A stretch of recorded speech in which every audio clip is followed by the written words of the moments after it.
I just wake up in the morning and I yell a lot, even though it's way too early. It's fun though. Wake up, wake up, wake up!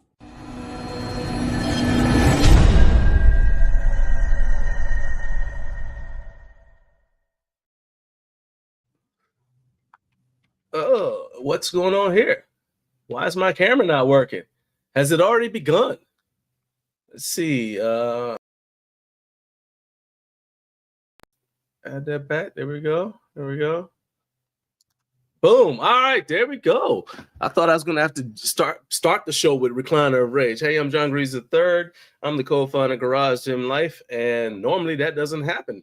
Welcome to Up Way Too Early with Garage Gym Life. This is a fun fitness show that focuses on content that's of interest to the home gym community. We introduce you guys to the people behind the brands that you guys love and want to know more about. So you guys are in for a treat today. If this is your first time ever watching the show, welcome. Do me a favor, and I'm not shy about asking. Go ahead and hit the like button, and please consider hitting subscribe to help us reach our goal. We are so close to 50,000 subscribers. 50,000 subscribers. We've been trying to get there, and it's one of those lifetime goals. So I think last time I checked, we were just under 48,000. So do me a favor, hit like, hit subscribe, and let's get us to where we want to be. All right, now let me go ahead and tell you guys what is on today's show. This is a packed show. So some of the segments we normally have, we won't actually have time for. So for example, we're not going to have React Respond, and we're not going to show comments from you guys. That's going to get pushed to next week. In the first hour, we'll have news and other things, though, plus a brand new Recliner of Rage. That is not getting pushed. That's our most popular segment. That's basically me just telling you why I'm mad about something related to my home gym. I don't ever plan these things out. They just happen. So I will tell you guys why I'm mad this week. In the second hour, Dean from Black Widow Training Gear is going to be joining the show to talk about a number of things, but including a recent controversy that he found himself in the middle of. And but we're also going to talk about some of his products, get a website update from him. Maybe I can get him to give us a sneak preview of what he's going to be taking to Home Gym Con. In the third hour, Kevin Palomares from the Home Gym Gains YouTube channel is going to be coming back. Kevin is in Japan, as you guys may remember. And because of that, sometimes he gets notifications about stuff that we don't get. And so he teased some stuff about a Smith machine attachment from Rep Fitness. I haven't heard anything else about that. You guys may have, but I haven't. So Kevin's going to come on and just tell us everything he knows about it. And then we're also going to talk about a video that's dropping today about deadlift slings. And so he's going to tell us what deadlift slings are and give us a teaser of the video before you guys go check out the video after today's show is over.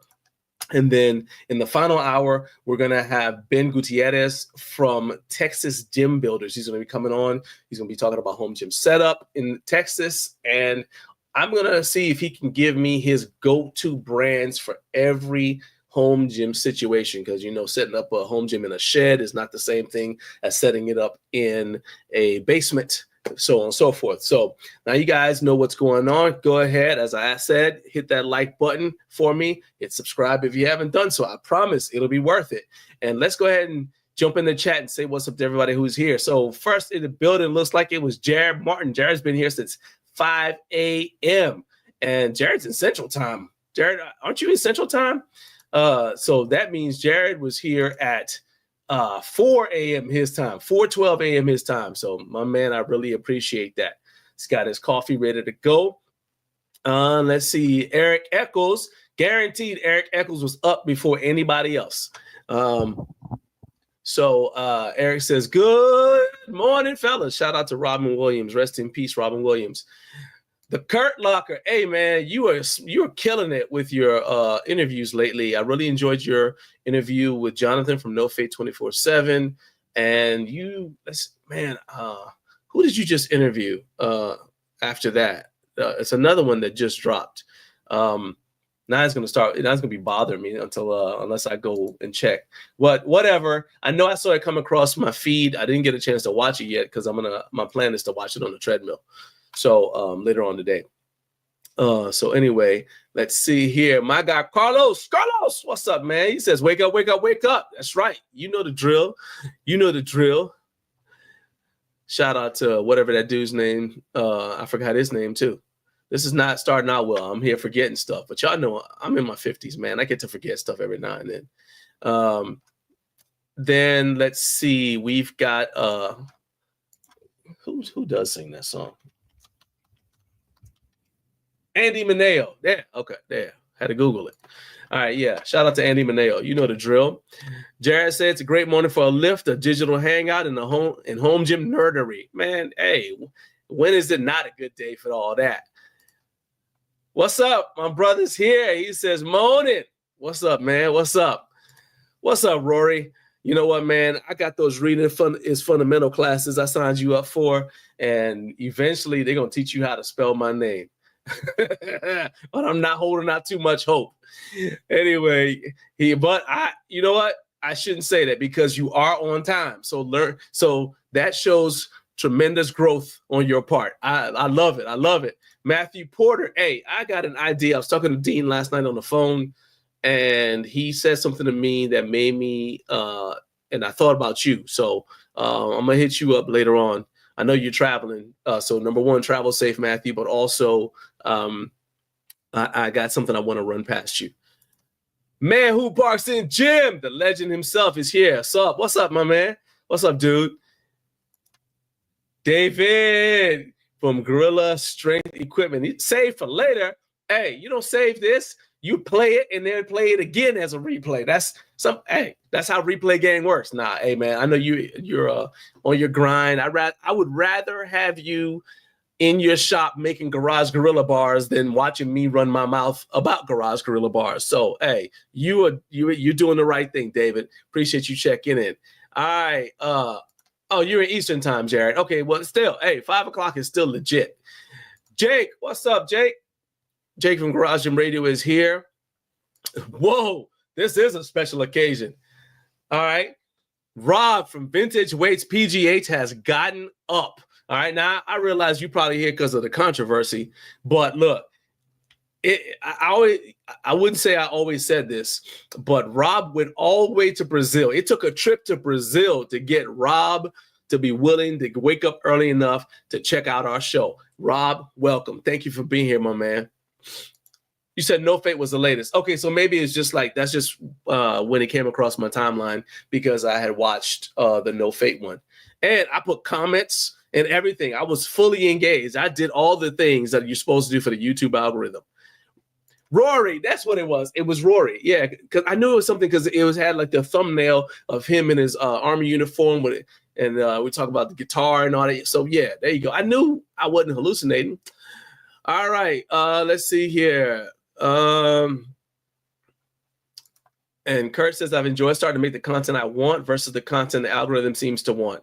Dude, you just basically encapsulated this show because nobody was checking for a morning fitness show about home gym equipment until I started it, okay? Especially not live until I started this. So you got to educate the algorithm, all right?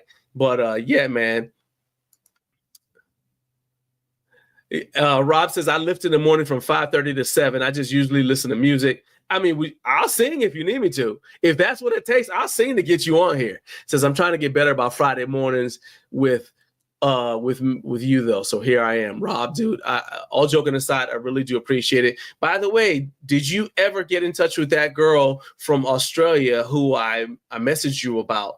She said that she watches your channel. She's learned a lot about refurbishing weights and stuff, but she didn't know you personally. And so I posted a comment and said, hey, I know Rob, and I'm going to make sure that he knows about your channel. So yeah, make sure that I hope that you guys were able to connect.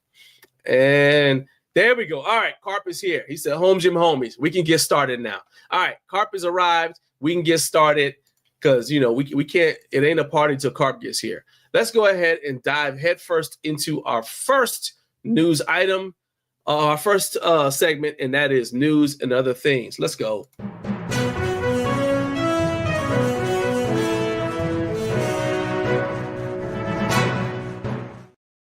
All right. So first news item is Push and Pull Fitness has a new swing arms product. When I saw it, let me go ahead and I will let's see if I can't get this thing here. I want you guys to check it out, and then I got some comments. So this is it right here. I first saw this product on their Instagram, and I saw that a few of you guys, I don't think Joey's here yet, but I saw some comments from Joey Echeverria, and guys are talking about this product right here. I think go ahead and give this a shot here. Just all stirred up. It looks very interesting. Y'all know I'm not really into swing arms and lever arms and all that kind of stuff, but this channel isn't about me. It's about what you guys want to see. And this looked to me like something that you guys would be interested in. So I like all the different configurations, all the different things that in some of these, okay, I don't want to sound like an old man, that old guy in his bathrobe yelling, "Get off my lawn." But some of these things that they're doing look to me like they're like, well, we made these arms, so let's figure out ways to use them, as opposed to we have a problem. We don't have any other way to do this movement, so let's invent something to help us do the movement. Does that make sense to y'all? It's kind of like, well, we went to all the trouble to make this, so now we have to come up with a bunch of different uses for it to justify the fact that the product exists. Now, that being said, and let's go ahead and do it's time for the first screen share of the day. Yes, please. Yes. Calm down. I know there's like 400 of y'all watching.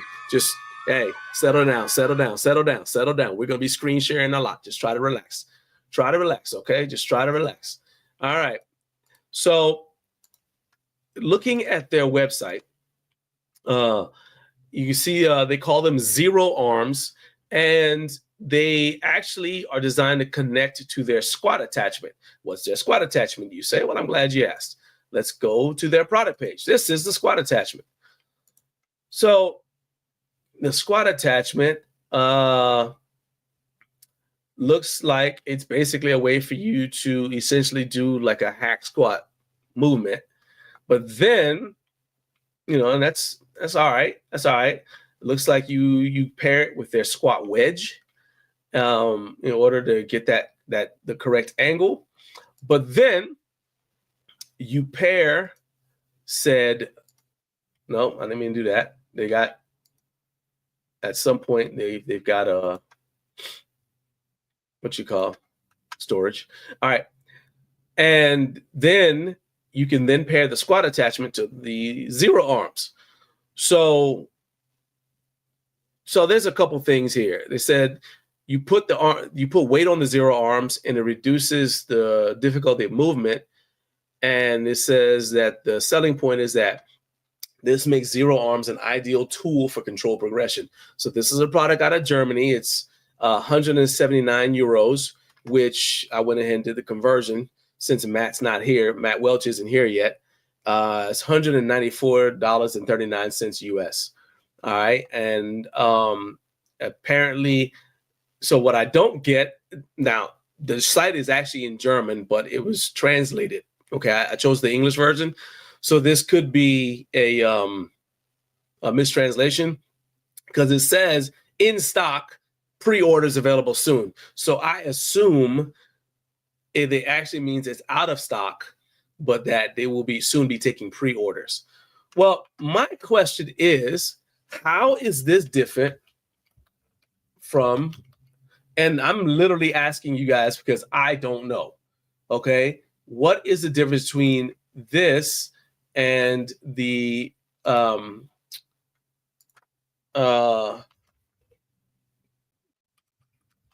Cranial Fitness universal motion swing arms, right? So let's go over to Cranial Fitness. So this is the Cranial Fitness site. They've got their universal motion swing arms. All right. And this Sean, you guys remember that Sean messaged me and he sent out letters to everybody to when he got these suckers patented. So so that's them in operation. But from what I understand, they move. This is probably a better video. All right. All right. So you see they swing. Yeah. So they swing freely. Now, obviously, there are some differences. You can see the handle's a little bit different. But in terms of function, what I guess there are some, I don't know. And like I said, I'm trying to be honest here. Like, I don't use lever arms. So to me, it's, yeah, you know, okay, you know what? That is a good point. There's a built-in cable system, whereas the Cranial Fitness doesn't have the built-in cable system. So I guess that does. So you already have some resistance, but then you're going to counterbalance it by, you know what I'm saying? You're going to counterbalance it by putting weight on there. So is this like a Smith machine version of lever arms, which is like the weirdest sentence I've ever said? The Smith machine version of lever arms or whatever. Again, and here's the thing. I'm not one of those dudes that tries to pretend that he knows everything. Like, I'm the home gym expert. I don't use these things. So I'm a complete novice when it comes to these. So you guys are educating me. So Eric says built-in cables with handles moving without the arms. The arms can stay fixed and then the handles can move so you can lock in those push or press movements. All right. And Kurt said that's literally the entire innovation. It's a genius one for mimicking those machine movements some folks want in their gyms. Kurt says it's genius. I hope it's awesome. Oh, and that is all.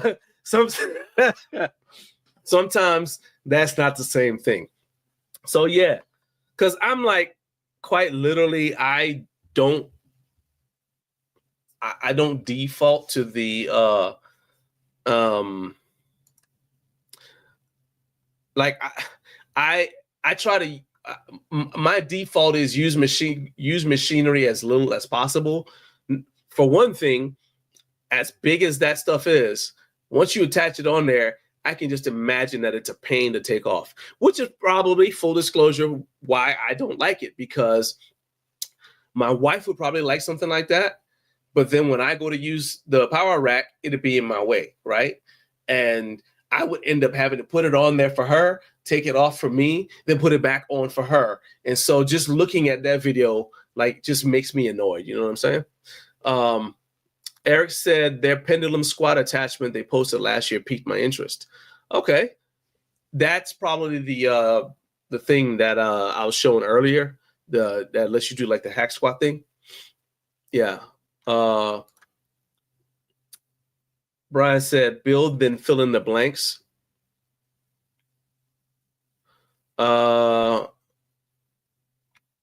And Carp said Crandall did come out with a smaller, lower profile handle instead of that big, bulky horseshoe handle. So I would say that that's a tribute to, like, you know, because Sean had his product out, right? And then he sees these other products come out.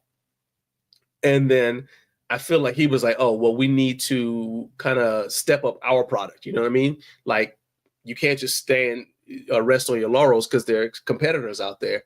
So the fact that you are first doesn't mean people are going to buy your product if there's something out there that's better, you know what I mean? Or that's upgraded what you did. So yeah, I like that. Jared's solution. Oh, I don't know why I didn't think of that. Just get a second power rack. That's funny.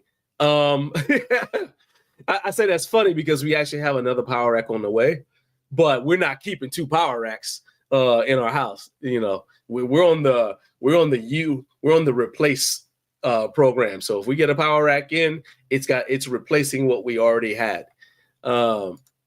Let's see. Matthew said it has a counterbalance. It looks like, yeah, it does. And then Eric says, if you were able to keep it as a second rack, it'd be cool because then you put all the machine type movements that a lot of people want and only use up the space of a rack instead of 10 different machines. That is good. So I'm looking at like to kind of go with that. Hang on a second. I said I was going to try this. So I got this Javvy coffee. This is not sponsored at all, but I got this Javvy coffee and I've been wanting to try it. I tried their other flavor the other day. I thought it was like a protein coffee. But then that's what I thought I saw on Instagram. But then the thing arrived and it didn't say anything about protein on the label. But anyway, whatever. All right, so we poured a little bit in there. Getting my mixology on. Just toss it in there. I was supposed to do this before the show started, but I didn't. So now I'm doing it. Now I'm doing it after the show started. Fight me. All right, let's go ahead and mix that up. Shout out to Visp. If y'all want to send me some money, I'm taking it. Also not sponsored. All right. Anyway, so again, I feel like in the home gym community, in some cases, we lose sight of the original ethos, right? It's like, you're like, okay, you got like, and this is coming from somebody who had like his gym in a shed for a little while, a little small shed. And so I always keep that in mind because I'll see stuff all the time. Oh, yeah, we just don't have space for that. We don't have space for that. But then let it be something like this. And people are like, oh, yeah, that's perfect. I'm like, dude, do you really want to have this thing like just in the way? But because of what you said, Eric, it occurred to me and said, well, what if you had like a functional trainer and you could attach this to the functional trainer somehow? That might be worth it because then, like you said, it's essentially like a modern version of one of those universal multi-stations they had when I was a kid. I guess they still may have them somewhere. They'd have them like in apartment condos and things like that. Like my grandmother had one in her condo, in the exercise room in her condo. And that's actually where I first started lifting weights. And that didn't take. All right. So then I was like 14. I was like, I ain't interested in this. And then next thing I know, I didn't lift weights again until I was 19. And my girlfriend at the time outbenched me. But that's a whole different story. And that's when I was like, okay, yeah, this ain't ever happening again. And I started training. I was like 1993. But anyway, the point is, so those universal multi-stations were designed to give you a whole bunch of different, machines on one unit. And that's something like that. But if you've got the space, I don't want to get in the way of, I don't want to be that guy that also assumes that everybody's home gym is like mine. Because what if you've got a basement like the size of the house, it's like the same floor space as the entire house, and you've got room for something like that. Oh, all right. So let's see here. And all right, so let me move along. I got your text, Brian. I'll let you know. So now Brian does have space. Okay. Gym is in his backyard. He says, I like it. I could use it with a second rack, like Jared said.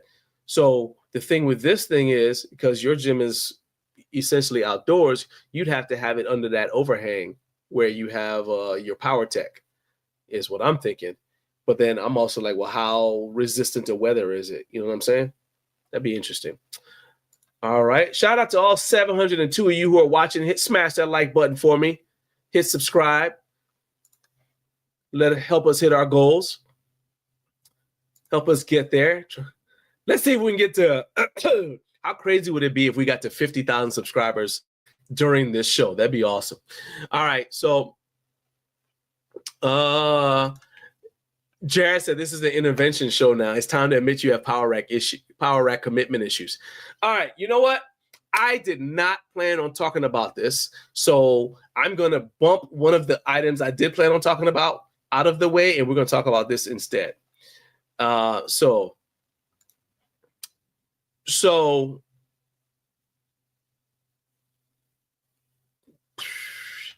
I see my man Keith. Keith. What's up, man? From the No Wine Cellar. Appreciate you being here, my man.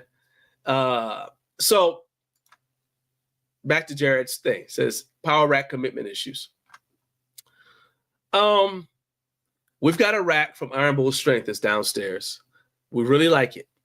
And that rack, I've had it for quite some time. And we actually were like, you know what? This might be the last rack we ever buy. Or, I'm sorry. I don't know why I said buy. They sent it to us for free in exchange for doing a review, okay? But we're like, this may be our last rack ever. We canceled our plans at the time for buying a rack. And we're like, this thing is it. But then we started having concerns. My wife and I started having concerns. First red flag was the thing showed up without a manual to put it together. We have a video of that process. It was very easy to put together, but that's because we had put racks together, multiple racks together. I don't know how easy it would be for somebody who had never done it before, right? But my wife and I were able to put it together. We're like, you know what? No harm, no foul. But then we're like, wait a minute. When we tried to, so the first red flag was no manual. Second red flag is we then tried to get in touch with somebody from the company to tell them we needed a manual. Could not get in touch with them. There's no customer service phone number. That's a red flag. All you can do is leave an email and wait for them to get back to you. And this happened on a weekend. We didn't get anyone, nobody got back in touch with us until I think it was Tuesday of the following week. That's a long time to go with a customer service issue. All right. And keep in mind now that I had a different relationship with them. They were trying to get me to promote their product. So you would assume that it'd be easy to get in touch with them because they want me to do something for them. It wasn't. I had a very, very difficult time getting in touch with Iron Bull. And other people were telling me, Tim from Gym Crafter as well told me, hey, I'm having a tough time getting in touch with Iron Bull. He said, did they send you that rack? And he said, they want to send me one. And so we talked a little bit about what color he wanted and all that kind of stuff. I told him what I knew up to that point.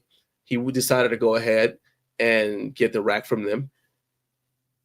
If you guys watch his video that he put out a couple of weeks ago, to this day, he still doesn't have the Iron Bull Strength rack, which is why he went ahead and paid for a Dane. Okay. I'm blessed in that I actually got my Iron Bull rack. It got to us maybe 2 months after it was supposed to arrive.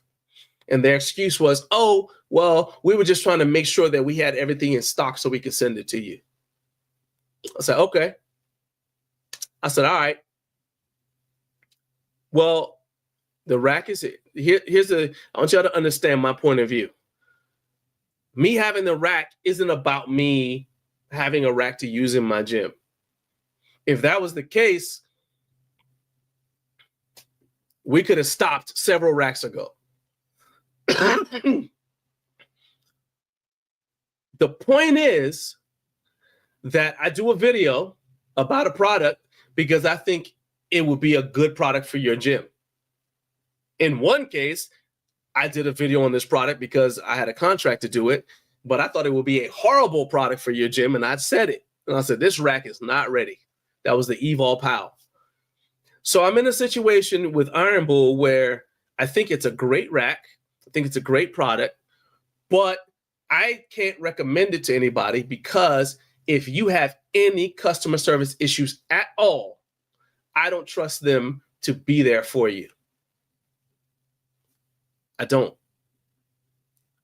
I know they're going to be at Home Gym Con, and I'm going to just tell y'all without giving away anything that's I'm not allowed to for contractual reasons. I'm going to tell you that I have messaged them multiple times. I've sent DMs on Instagram. I've sent emails to my original contact. I've sent messages on LinkedIn to my original contact and my new contact.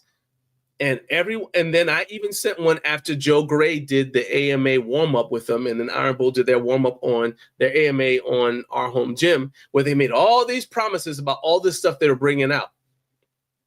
And I said, well, okay, maybe it's going to be easier now because apparently they're doing interviews now. And the answer I was given was, well, we're not doing interviews right now. We're not doing interviews because we want to get, once again, We want to make sure we have all of our products out. I'm like, you just did an interview with Joe.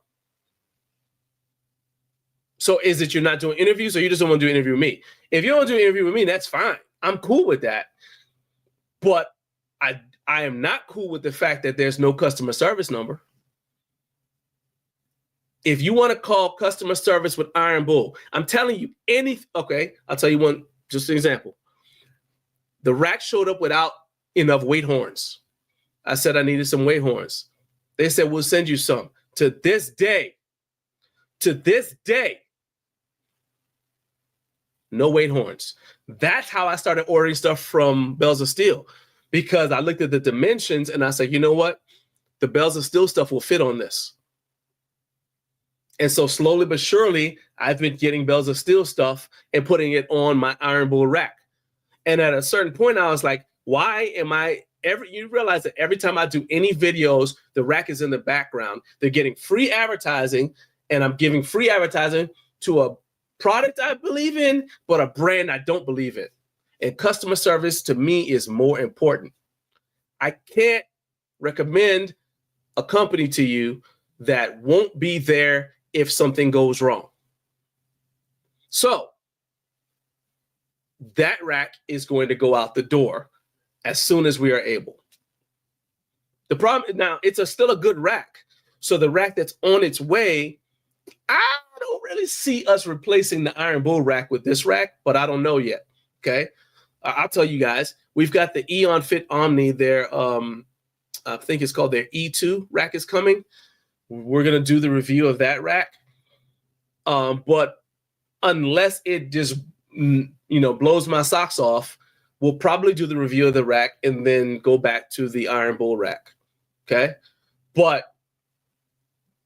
this time next year, the Iron Bull rack will not be at my address for the reasons I told you. And that's just the way it is. All right. So I hadn't planned on telling you guys that, but I try to be transparent with you. And yeah. Had that not happened, if they had a customer service phone number, I wouldn't be replacing my rack. Let's just say that. Okay. All right. Now let's go back up the top.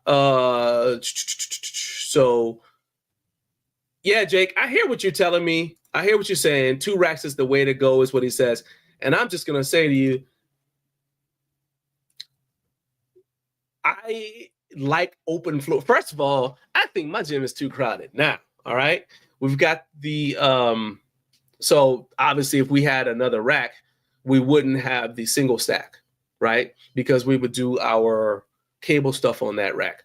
But I like to hit the heavy bag. I like to do mobility work on the floor. My wife has to have space to do her stuff on the floor. And this is we're using one side of a 2-car garage, so 2 racks ain't gonna cut it. You know what I mean? And like in my situation is basically, it's our home gym, right? So we got her bike, her indoor cycle, the Bells of Steel indoor cycle. We got the treadmill. I actually use the treadmill as much as she does, but we got the treadmill. We got that. We've got a leg extension leg curl. It's a Northern Lights leg extension leg curl. Then we've got the single stack. We've got her hip thrust bench. We've actually got more stuff that we can't even fit inside the gym that we keep outside the gym. We just bring it in, use it, and then put it back. So yeah, that 2 racks ain't gonna work. That ain't gonna work at this address. All right. And Carp said, yeah, Tim canceled his Iron Bull and bought the Dane. It was like a $9,000 swing. I'm telling you, it's a significant amount of money. So I'm talking about, well, maybe I should actually drink this thing that I just made. I'm talking about it's a high quality rack. I can say that. And it looks great. But I'm just not able to. I just can't do it, man. And Carp said, yeah, had the same issue with Evol Power with a different rack. It was hard to get missing or replacement parts.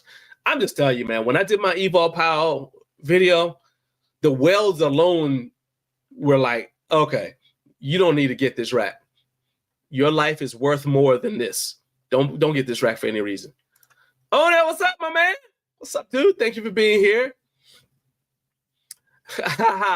That's not even Recliner Rage. I mean, it does make me mad, but like I said, I hadn't planned on talking about that. See. Well, actually, that's pretty dang good. Javvy coffee, not too bad. So this is the brownie batter flavor. And then I got my butter in here, little sweetener. It's not too bad. I didn't put any cream. Not bad at all.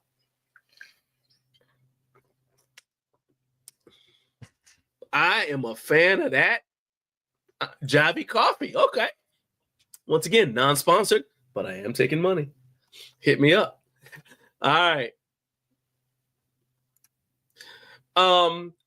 I was very positive. That's the thing, man.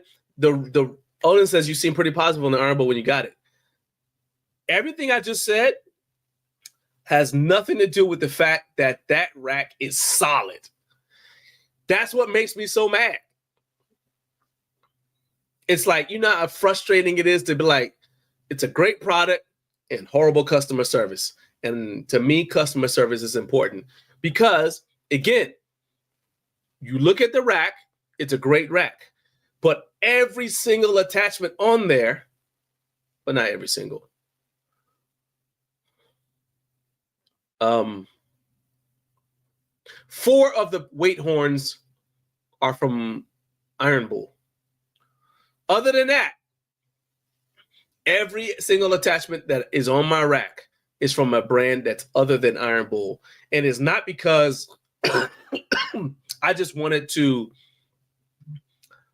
and it's not because I just wanted to,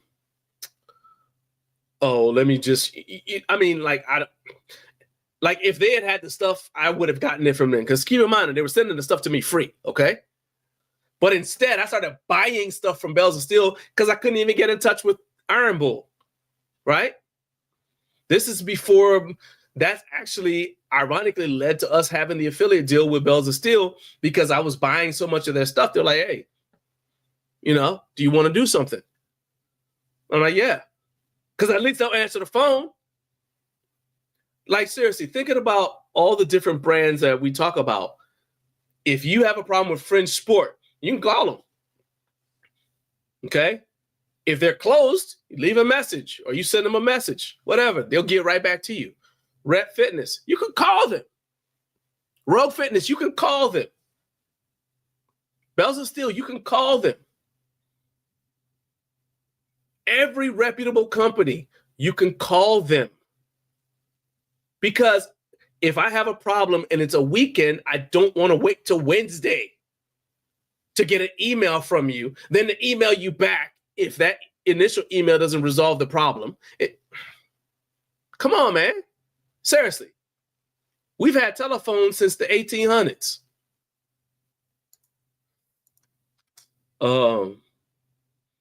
Rob said, you contact me more than most home gym people, which I love. So I don't doubt that you've been in contact with them. Dude, I have been trying. And I've asked them to come on the show because I'm like, please come on the show and just and I send questions ahead of time to people. So they would have plenty of time to prepare an answer for why they don't have a customer service number. I noticed that's something that wasn't in the AMA. They focused on nothing but, oh, we're going to have these great dumbbells. We're going to have to do this. And I'm like, okay, great.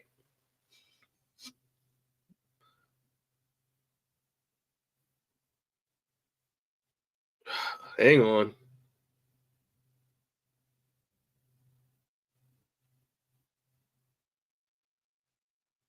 All right.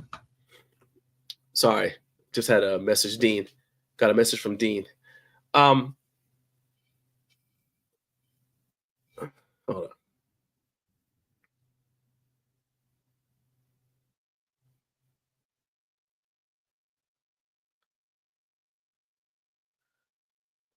Hang on.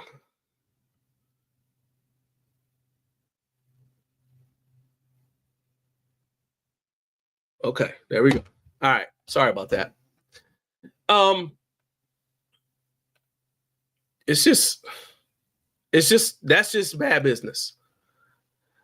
Anderson Hurt, what's up? He says, "Hey yo, happy Friday, man."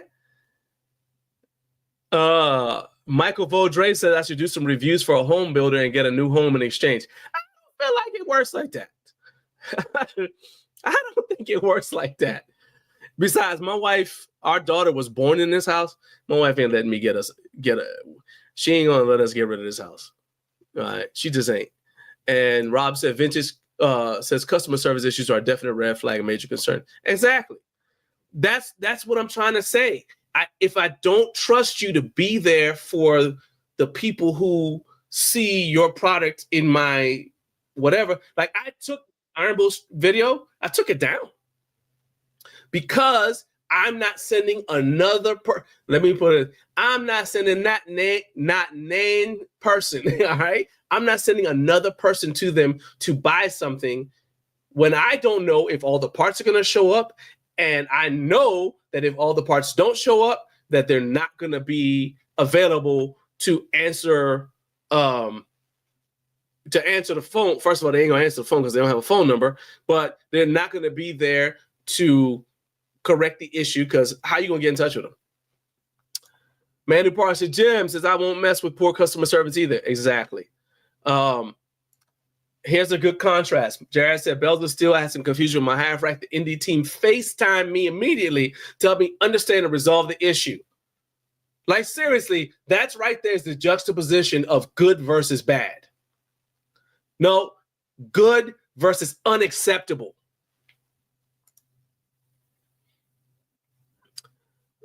Carb said, where are my weight horns? If you can't handle weight horns, I probably shouldn't buy your other attachments. Exactly. And then there's the other thing, too. They didn't even have half the attachments I wanted. Man, that made me mad. Nah, my shed days are over, man. My shed days are over, Michael. I've gotten too accustomed to climate control. All right. Man parts of Jim said it would be funny if Dean just messaged to say, F you all, I'm not going to home gym con. No. All right. I see Dean backstage right now. All right. So I know he's going to be here. That'd be horrible. He's just like, hey, man, I'm just here to let you know I'm out. That'd be wrong. Rob says, my new mantra on every vintage weight review I film. I'm not sponsored, but I am taking money. I'm telling you, that's the motto. That's it. All right. There's a promo code. Apparently, man, MWPIG5 gets Dean to come to Home Gym Con. Promo codes. Y'all are nuts. All right, look, let's do Recliner Rage. And so we can get Dean on here. Like I said, there's like a whole bunch of stuff I was going to talk about. All that's getting pushed to the next thing. All right. Let's go ahead and jump into Recliner Rage right now. Let me pull up my dang intro. I can't even concentrate with y'all. It's the Recliner of Rage. It's the Recliner of Rage, 'cause he's not happy.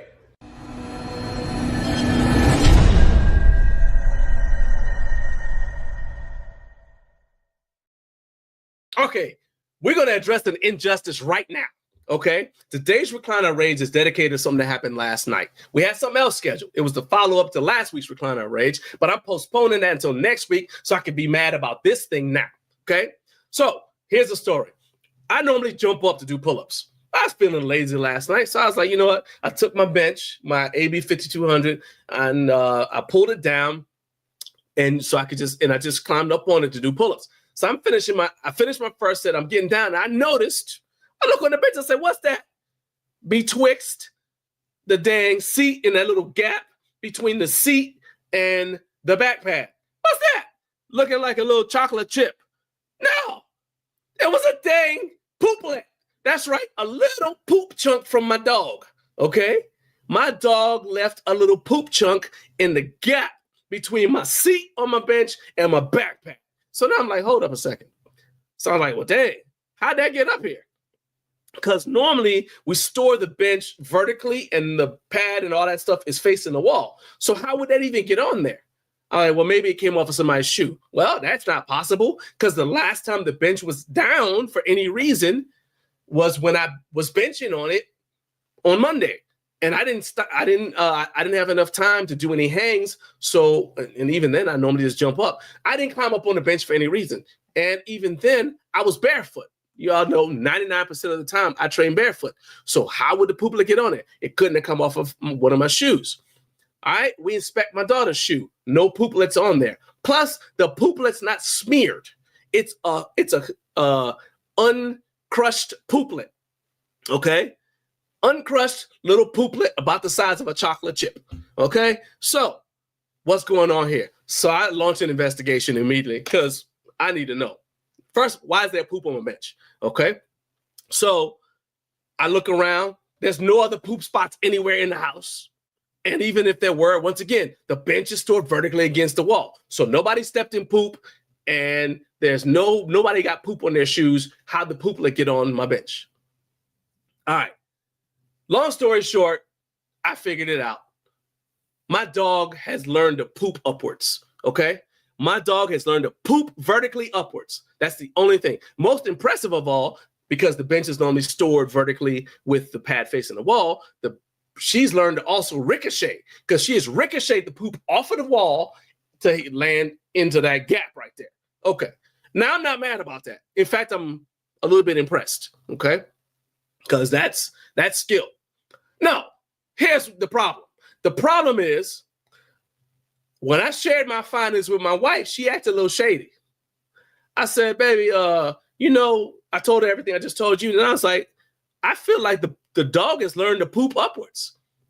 She looked at me and she ain't say, and like try to come up with like a logical explanation, some other logical explanation or whatever. Oh, maybe it's had to be off of somebody's shoe. Maybe no, she didn't say that. She just said, no. And, hey, Miss T, don't you have to go outside? And then grab the dog and hurried outside. I'm like, where you going? Why was that? That was a very nervous sounding laugh. It sounds guilty. So now I'm suspicious. And as a trained investigator, like I said, I've got to conclude that there's guilt in that laugh. I feel like I can trust y'all. I think the reason the dog is pooping upward is because my wife has been training the dog to poop vertically. I think when I'm sleeping or when I'm out of the house, she's turning our backyard into a known distance range with priority targets. That's what I think is going on. And that's why I'm mad. Not because she's doing it, but lack of transparency. Because last night when I said I think the dog has learned to poop upwards, that was her chance to say, oh yeah, we've been working on it. We were going to surprise you. All she had is, seriously, I'm a reasonable person. I'm a reasonable person. Just admit that you've been out back training the dog to poop upwards. At most, I'd be like, oh, well, can she clear the fence? Reasonable question, just curiosity. I just want to know what she can do. But no, she acting like she don't know what what I'm talking about. A house divided against itself cannot stand. That's in the Bible. Okay? Look, I work hard every day, okay? I go to work and I work hard. I pay the bills. I help pay the... She had to lie to... All she had to do was come clean and tell me, look, the birds have been a problem. They started to be a problem. I'm trying to address the situation organically. Whatever. I wouldn't have got mad. But when I confront you and tell you that I know that the dog is pooping upwards and you act like you don't know nothing about it when you're the reason, I work hard every day, okay? I work hard. I work hard to provide for the family. I buy birthday cards when appropriate. I bring snacks home occasionally. Look,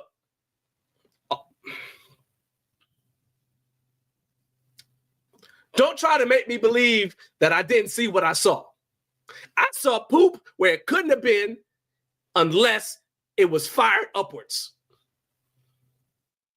And there's no way, dogs don't do that naturally. I've had a lot of dogs. I've seen dog shows. I watched The Dog Whisperer a whole bunch of times. I've never seen a dog poop upward.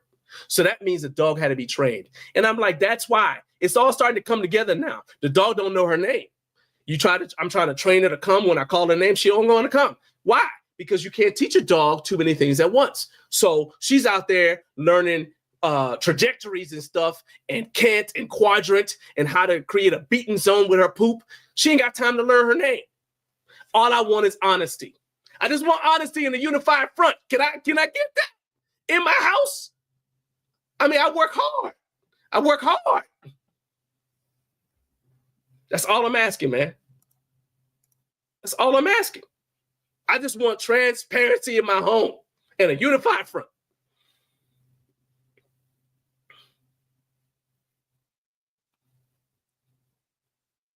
And I can see, oh, there you go. Mike said the dog is bench trained. Thank you, Rory. That's the only logical explanation. Oh, heck no. And here she is. Look, no, the dog is innocent. First of all, the dog might not be guilty, but she ain't innocent. That's one. Number two, I know you've been trained. I love you, baby, but I know you've been training that dog to poop upwards. I was in artillery. I know how to follow. Like, hey, you counter battery radar. I can tell. I look at spread patterns. You had something to do with it. Little pooplet. Jared said, I got 2 in diapers. There's some crazy poop physics there. I'm telling you. That's the other thing. I got grandkids now. I know what poop looks like when it's been fired like a projectile. Carlos said, time to print those free Know Me t-shirts. The poop, you can't handle the poop. This is not insane. I'm trying to confide in y'all and own it. I'm telling you, the dog has been pooping upwards. Had I been let in on the I understand if maybe I know you still watch. Let's say, you could have said, hey, we were trying to surprise you for your birthday. Because you were in artillery. I know you were impressed. I honestly would have been impressed. I'm like, oh, shoot, look at that. I'd be out here measuring junk. Oh, yeah, very well. Impact craters and all that. I just want transparency. That's all I'm asking. Kurt said, in this possibly final episode, Naomi enters the recliner rage. You're braver than me. Nah, there'll be no eye rolling. I know you've been training that dog to poop upwards, Naomi. I know you've been. Look, I bet you if I went to the gun store, if I went down to Georgia Firing Line, our gun store, I bet you if I went down there and held up a bullseye at a 45-degree angle, I bet she hit it. Rob says, I came for the home gym content, but I stayed for the pooplet investigation. No video. Carlos said, no video. It didn't happen. Oh, I promise you it's there. Will there be after the last time that there was a dog at Home Gym Con and it left a conventional projectile, I don't know how Jake feels about dogs at Home Gym Con. Dean, what's up, my man? I see you here in the chat, and I see you backstage. We're coming to you in a second, my man. And Eric said, Naomi, you need to hang out with my wife at Home Gym Con, and y'all can talk K-pop. She needs a K-pop friend. Yeah, and make sure y'all have that conversation where I can't hear it. I'm not into that. I ain't about that life at all. Not into it. Anyway, so that's why I'm in a recliner of rage, okay? And y'all not being as supportive as I thought you might be. So I'm not even gonna play my calm down music. I'm just gonna move on to something else because I can tell when people are not being supportive. Okay, if this is your first time watching this show, I'm gonna play a different clip. This wasn't even playing for right now. I'm just gonna play this clip. All right, this is what you can expect more of, and if you like it, then hey, I don't want you to just watch this video. I need you to like, subscribe, and if you're already a subscriber, I want you to join our channel for 99 cents a month so you can help us improve YouTube for the home gym community. Okay, back to the video. All right, and we are back. All right, it is 6:56 in the morning, which means it is just about 6 a.m. in the Central Time Zone. Shout out to all you guys in the Central Time Zone. Thank you for getting up way too early with Garage Gym Life. Do me a favor, hit the like button, hit subscribe for me. Trying to get to 50,000 subscribers. I want to do it today if possible. Let's do it today. Said it can't be done. I say you ain't tried yet. Hit that like button and hit subscribe. 668 of y'all watching. If every one of you clicks the like button, well, some of you have already subscribed. But let's say you haven't. Let's say if 50% of you haven't subscribed yet, hit subscribe now. Let's see if we can't get to 50,000 today. Let's do it. And if you're watching on replay and you haven't subscribed, hit subscribe now. Do it. Do it for me. We got Phil Patty from American Barbell coming up next week. All kinds of awesome content, plus some cool stuff that I'm not ready to reveal yet. So yeah, you want to join? You want to jump on this train right now? This is the time to do it. Let's do it. All right. I'm not even getting involved in it. Dean, are you ready? Your screen's frozen, Dean. So I need to know if you're ready. Let me text this cat. I saw him moving around.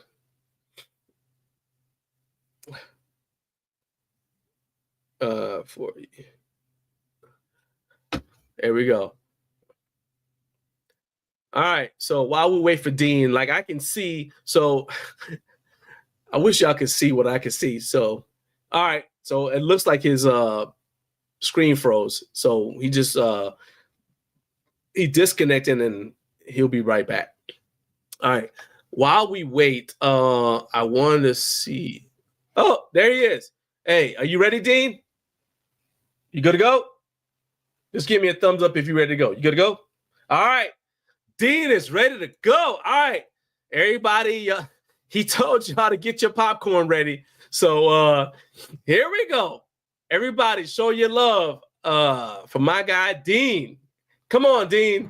How you doing? What's going on, Devil Dog?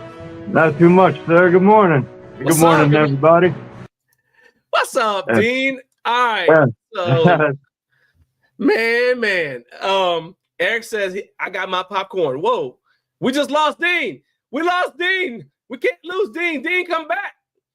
Dean, come back. Don't want you to go away. You got me singing R&B classics here. Yeah, right. these I'm not used to this app. Anytime I click back, it just kicks me out, but I'm back. Don't touch your phone again. Yeah. Don't touch your phone again. All yeah, right, I'm good at fucking things up. Oh, screwing things up. The one rule. Good God. We went over this. That's all right. Okay.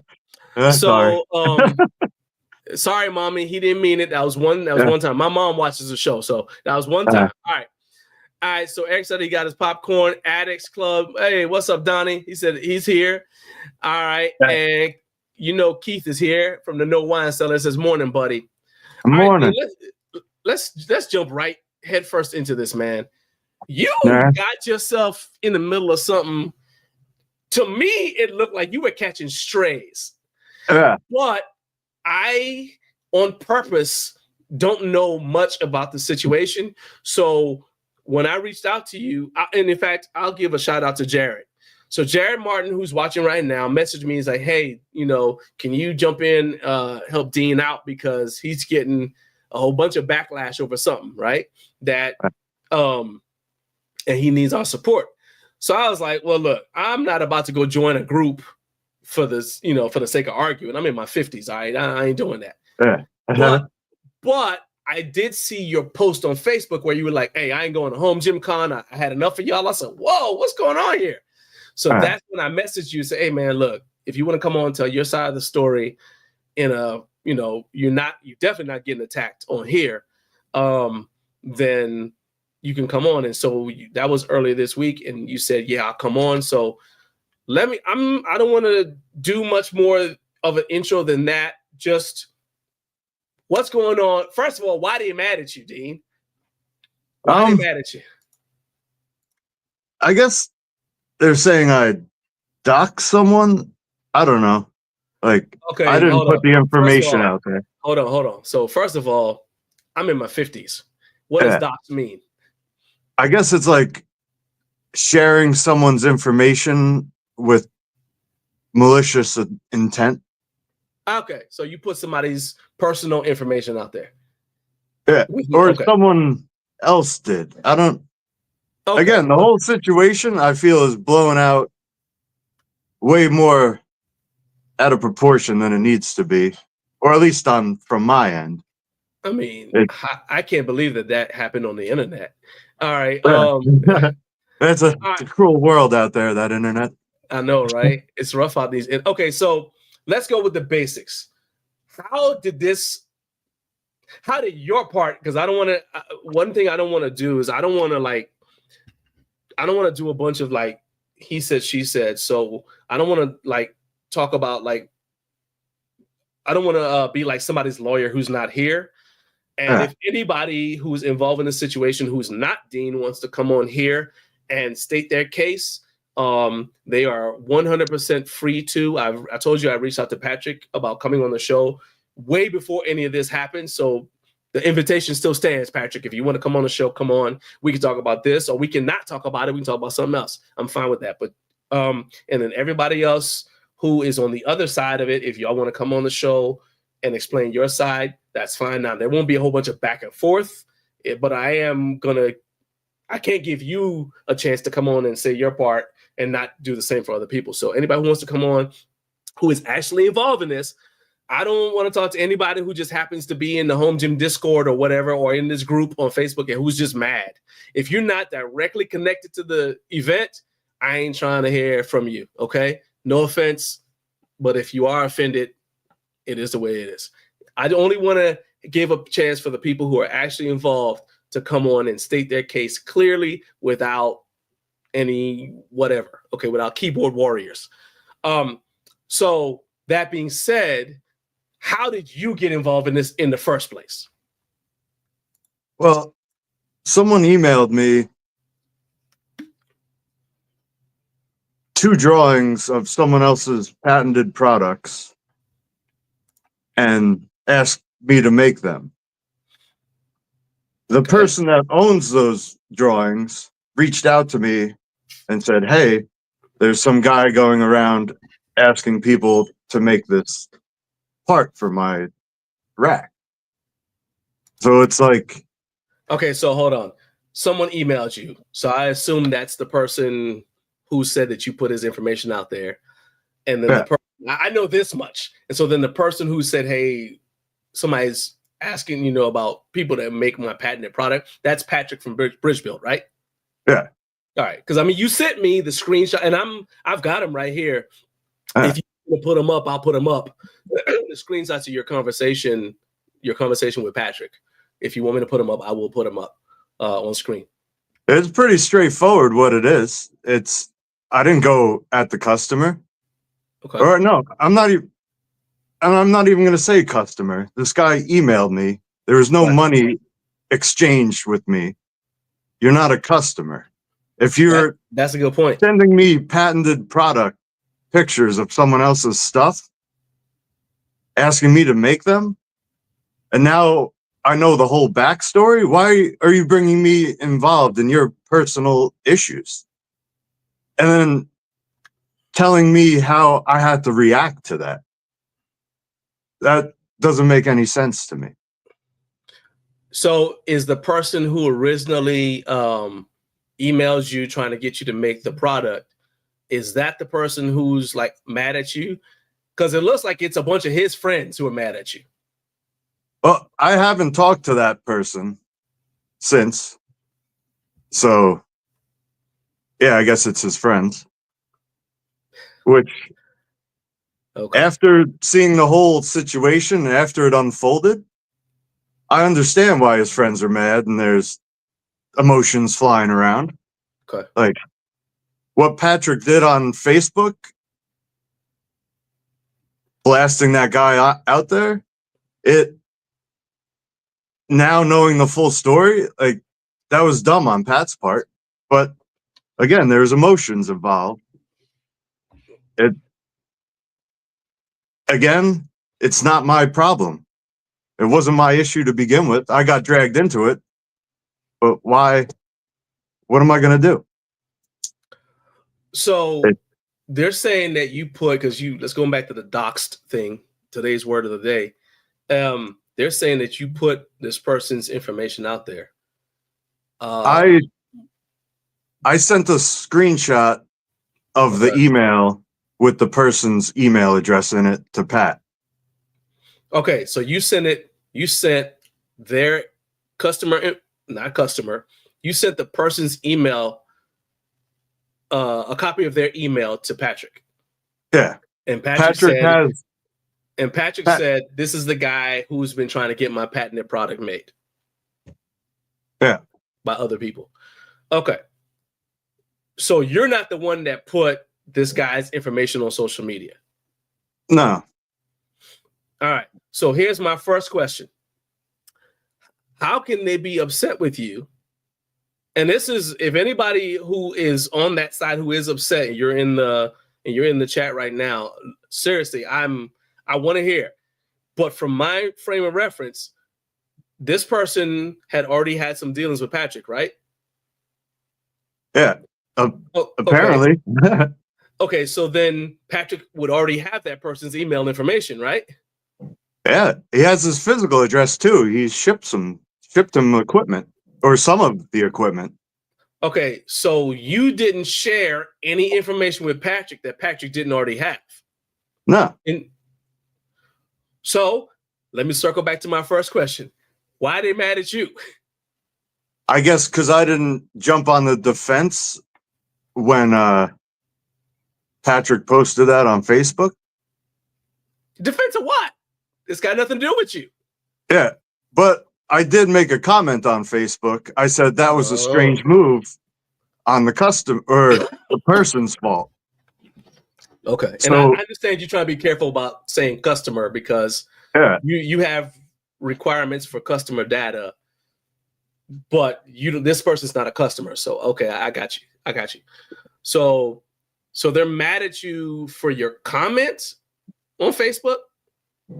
Well, I said that was a strange move, and given the information I had, that was a strange move. Someone's emailing me patented drawings of someone else's stuff, asking me to make them. How's that not a strange move? I mean, no, you like I'm not arguing. Yeah, I'm not arguing that. I'm saying from my standpoint, from my standpoint, it's like I see. Okay, basically, we got to the point where you're so mad that you said, "I'm not going to Home Gym Con," and I don't understand when I just boil it down. Like we just literally boiled it down to this person reached out to you, try to get you to make something. Patrick said, "Hey, he's been asking other people to make this thing that I have a patent for," and so has he reached out to you? And you said, yeah, and you sent the email back to him. And that to me is like the extent of it. And then you made a comment, said, well, that's a strange move, asking me to make somebody else's patented stuff. All right. That's a lot of nothing in my mind to get mad at you for. I can understand them being mad at Patrick. Like you said, if Patrick put this guy's information out on Facebook, again, I'm not in that group. I'm not going to be joining that group. So I'm never going to know. But if Patrick did put this guy's information out in a public forum, I can understand why his friends are upset at that. I understand why the guy's upset. But what I don't get is like why they're like, it seemed like they're pretty relentless at you. So I don't. And it had to be that way because Jared messaged me and said, hey, man, Dean's getting attacked. I'm like, attacked about what? Well, I guess it carried over into anything at the time. Go ahead. And the second part of my comment on that Facebook was people don't realize us small manufacturers or friends or get along.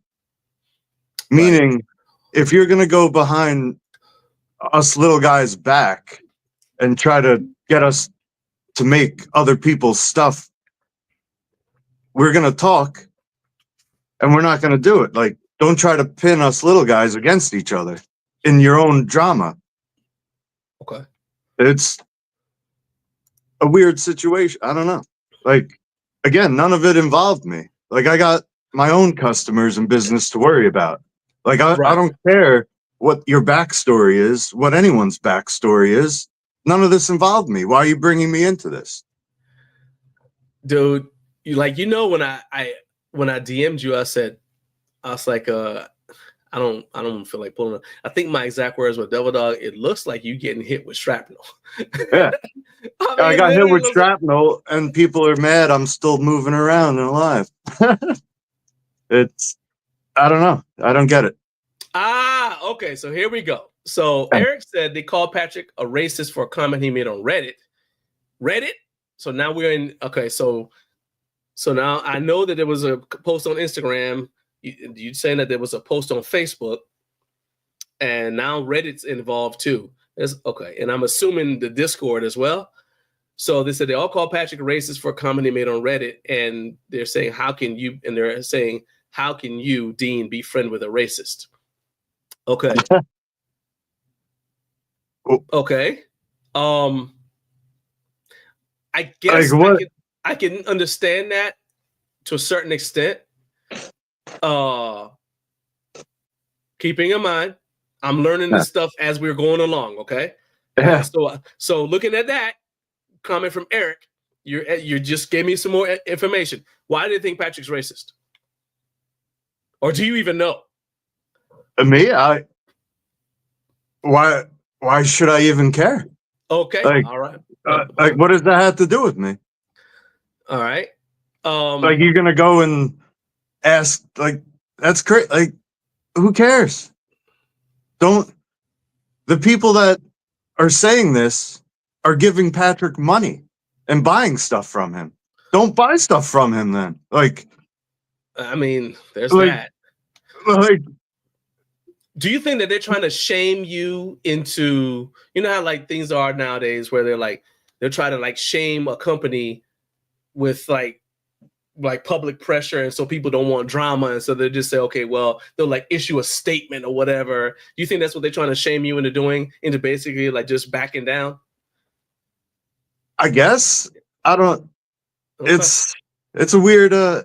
Again, it's a whole weird situation, and then say, like my personal Facebook post I made saying I wasn't going to Home Gym Con. Yeah. When I made that, I was getting dragged by what I thought was the community I was going to Home Gym Con to support. Okay. And then I'm getting all these messages saying, hey, we don't understand why you're involved in this. We're not part of this. And I'm like, I let myself cool off for a couple of days. I talked to Jake. I talked to Kurt Locker. And I'm like, I'm going to go. And it's like I felt I was being attacked by the community I was going to support. And I'm like, why am I going to go to Home Gym Con? But then that makes sense. Yeah, because then you're like, what am I going to be standing there getting potentially blindsided, getting in arguments and silly? I get you. I got you. Eric, I see he said that Patrick had an AMA talking about made in the USA, and he said made with wrenches, not chopsticks. Okay, that's a little out of pocket. Yeah. It's a little out of pocket. Again, though, this is Patrick. This is not Dean. So I think, and so Onan says, I think the bottom line is Dean has nothing to do with Patrick. And I think that's the thing. It sounds to me like they're trying to shame you into making a statement against Patrick so that they can then say, see, even Black Widow is mad about, you know what I mean? Well, you know, okay. You know what's funny? Like, I always joke about. People texting me. This is amazing. People are texting me right now.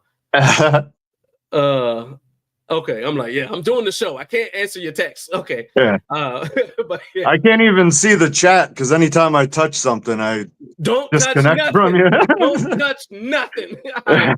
I'm reading it out.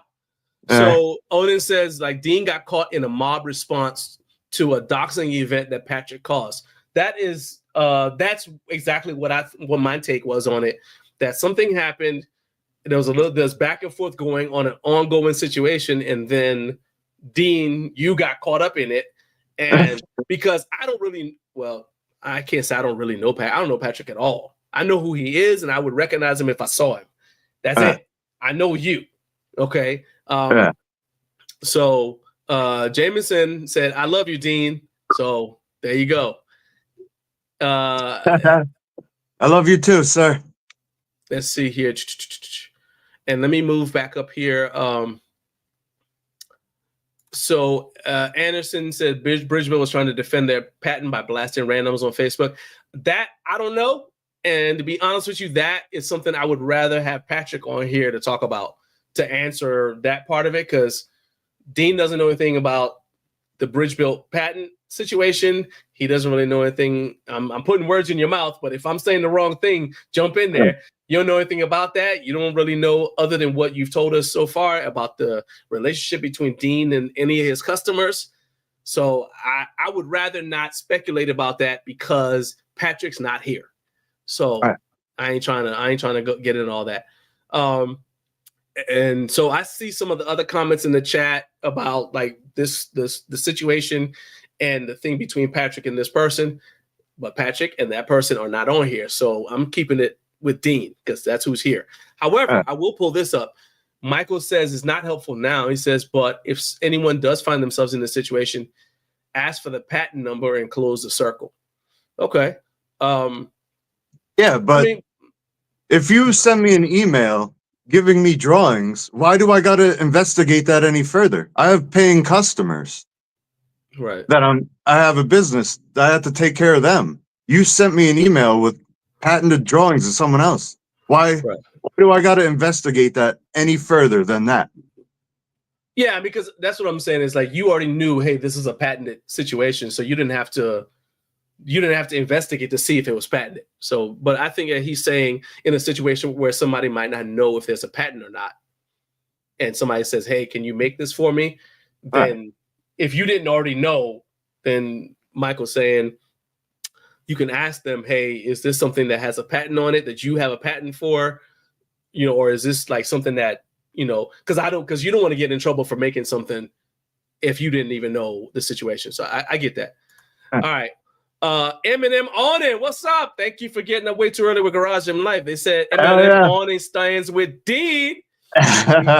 He says us custom fabricators all know each other and we look out for each other.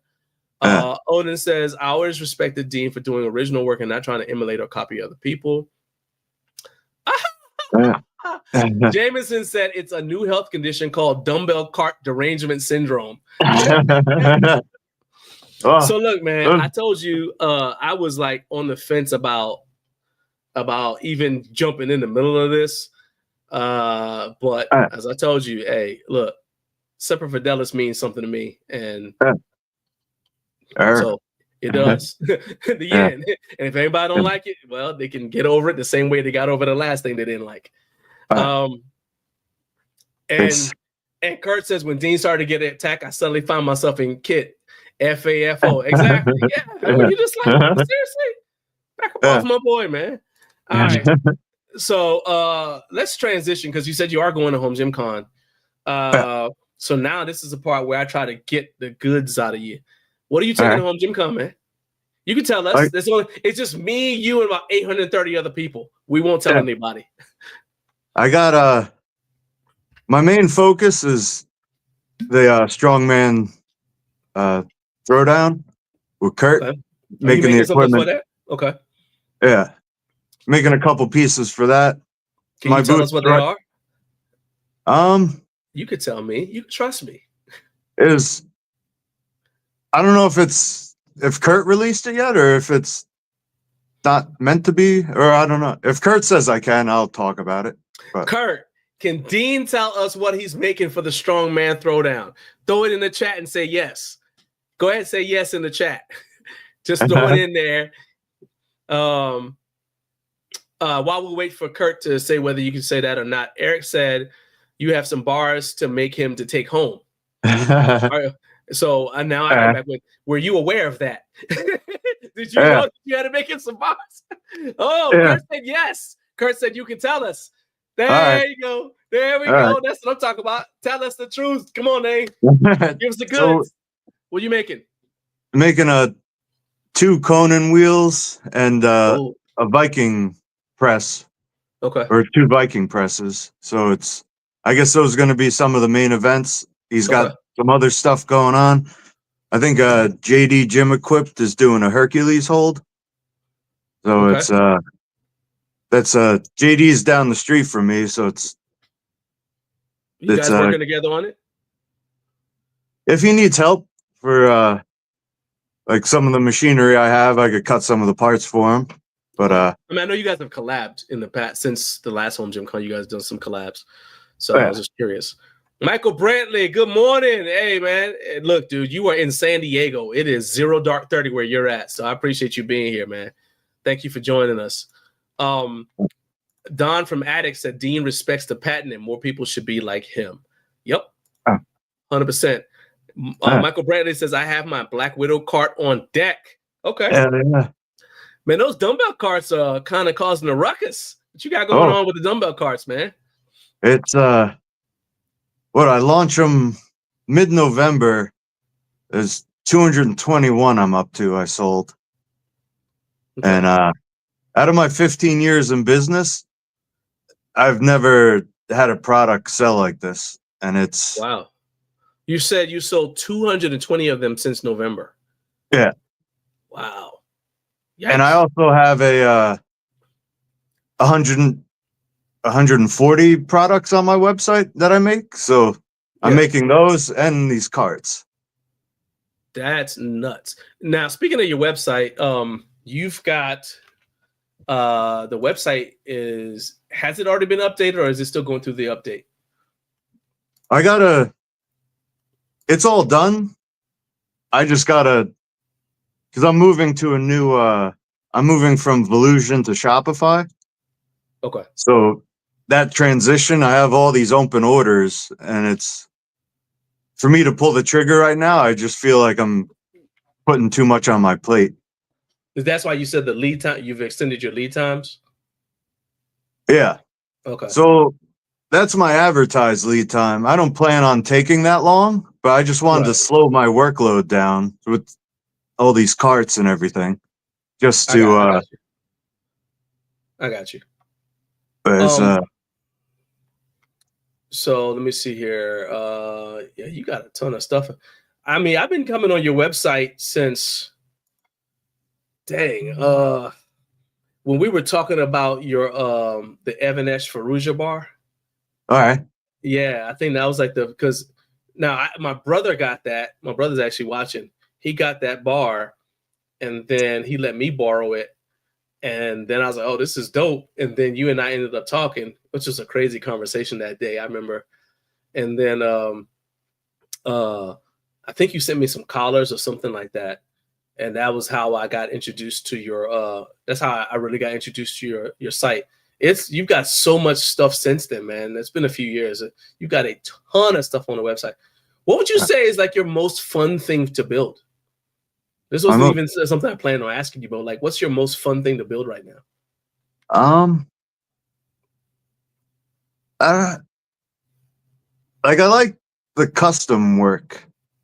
Okay. Like it keeps the brain strong. Like say all my products on there, there's no drawings to anything. Everything's done off my hip. Like I remember you said that everything's in your head. The friendship phallus. Oh God! And see, I tried to scroll past that. Like, no, we're not gonna say that. Got kids in the car.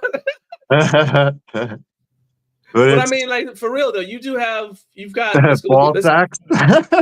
Yeah, you got your where's it? There we go. Revolver row handle. That's the one I was trying to get to.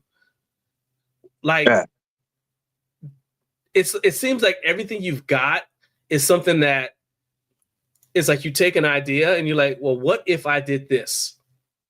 What if we could also do this?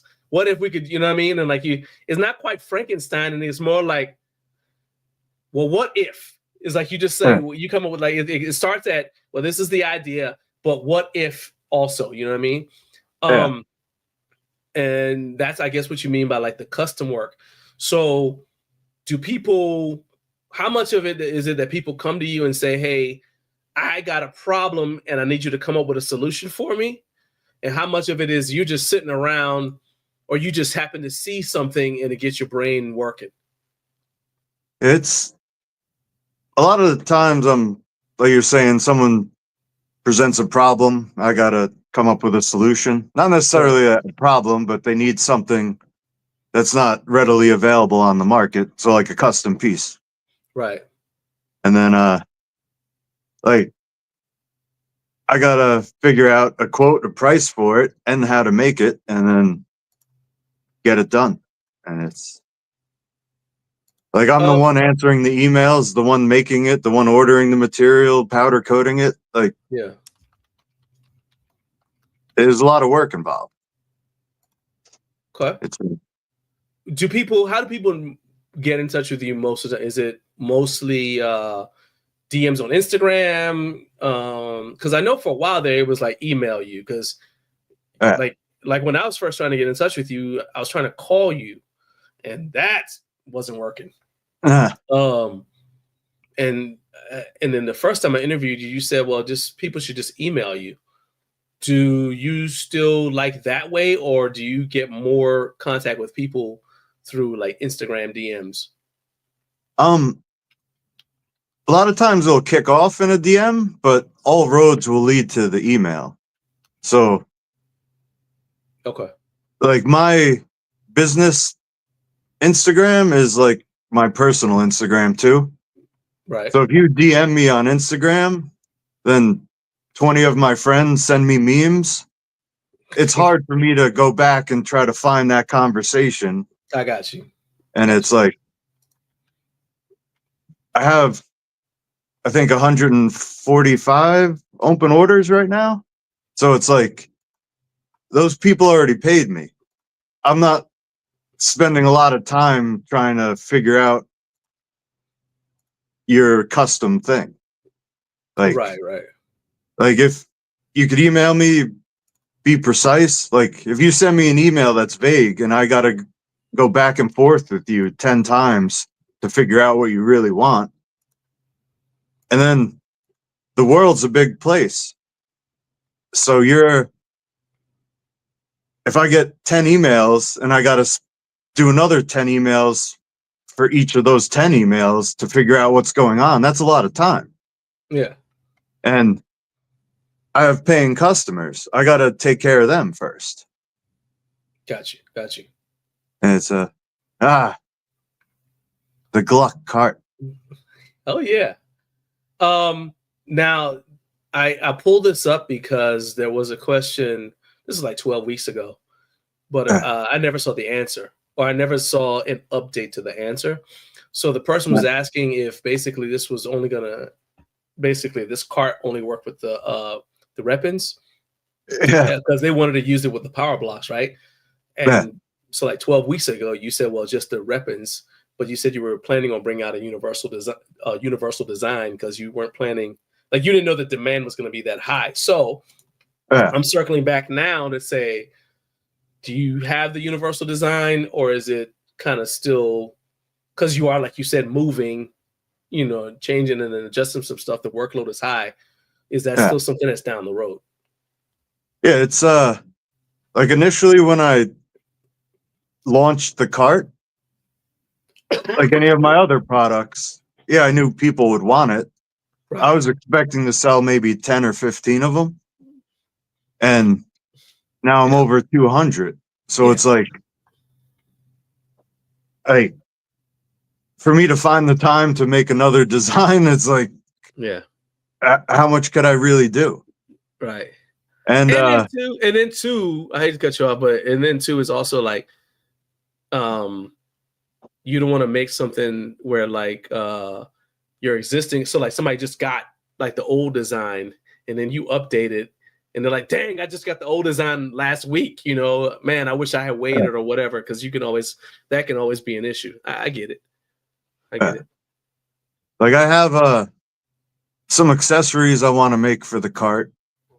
And again, those taking a back seat, but they'll be coming out soon. I got you. I got someone doing a shop tour at the end of the month, and you'll see a new cart and some stuff. So what's this business about you having a neural spatula? Oh, is it still here? Oh my God, I'm so sad at you. Oh, there it is. It's. Oh my goodness. Oh, this thing's like holding it in your hand, it's like a weapon. It's okay, I can see the appeal of that. JD did a awesome job on this. It's that's I their have his specialty though, like the neural spatulas and things. That's their thing. yeah. I also have JD's burger smash thing, which also has the knurled handle on it. So it's this completes the collection. Oh boy. Jared said that Dean won't say it, but he thrives on helping people. And he said that you are an exceptional problem solver in this space. How does it feel when you get, I mean, I know there was all the controversy and all that stuff, but how did you feel when you, number one, had a bunch of people like reaching out to kind of defend you and show support, and then you get comments like that? It's like comments like Jared's. Yeah. It's what was it called? I don't know why I just lost my train of thought here. Is it okay? Let me explain. Is it like a pat on the back, like I'm doing something right, or is it more like deeper than that? You know what I'm saying? Like because you've been working at this for like since you got out the Corps. Yeah. So is it kind of like, because like you got that award at Home Gym Con last year, you know what I mean? Yeah. And it's like you feel like you're starting to finally get the recognition for the time that you put in. Yeah, it's good seeing the community support, the orders coming in. It's like a good variety of products people get, and the amount of custom work I do to help people build out their home gym. It seems like since COVID, like the home gym like became like a staple in someone's house. Yeah. Where before COVID, it was just there was a home gym, but now it's like people are customizing it, making it their own, doing this or that. And it's a lot of their vision, there's not readily available products or components out there, and that's where I fill in the blank. Like I'm not looking to do a functional weight stack like with the Rep Aries or something. Right. Like I don't have the capacity to do that, but I could build the little niche products that go along with that, whether a pull-up bar, a cross member, something to help out your home gym that's personal to you. Do you think 50 Cal Fitness says, I'm just getting home from work, stopping by to say hi. He said, Dean, I love your work. Take care and God bless. Shout out to 50 Cal Fitness. Appreciate you stopping by, man. Get some rest. I know all about that night shift. Thank you, 50 Cal.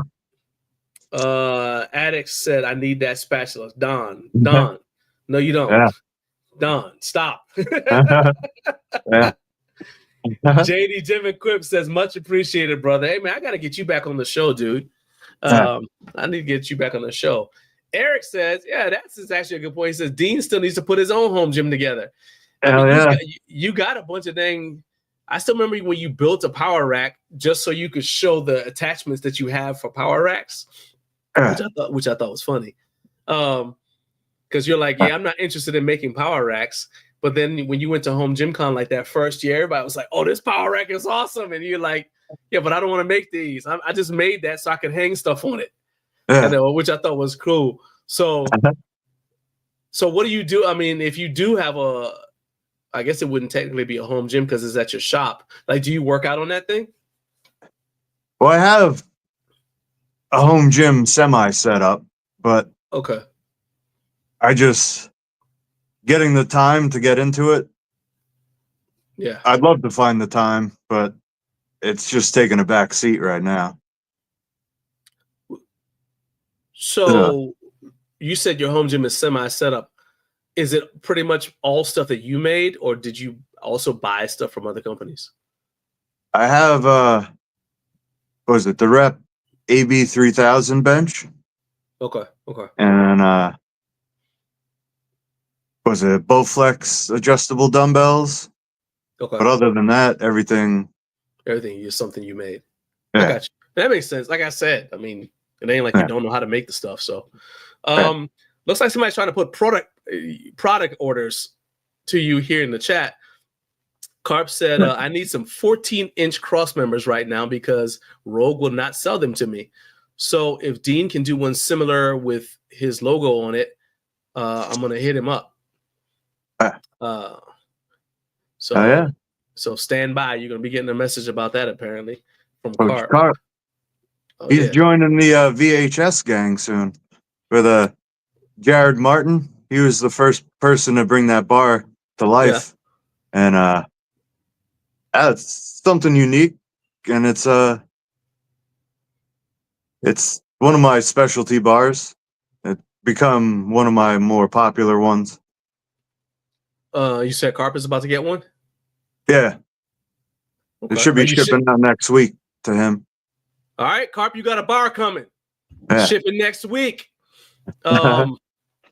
Carp said, see, now don't you feel bad? Because Carp said that you're too busy with all the glut carts. And I'm like, see that when you're saying that, Dean said he's shipping you your bar. He's shipping you your bar. Hope you're happy now. You hurt his feelings, and he's shipping you your bar. Andrew said everybody needs that spatula. I don't feel like I agree with that. I don't out of control. There's neural pins, neural spatulas. Oh my goodness. Matthew Porter said, I love my VHS. That's high praise right there. Eric said, I'm still taking one home from Home Gym Con. Okay. Talk to me about, we got you for a few more minutes. We don't ever talk about this, but you've got a YouTube channel. What do you put on your YouTube channel? Not much.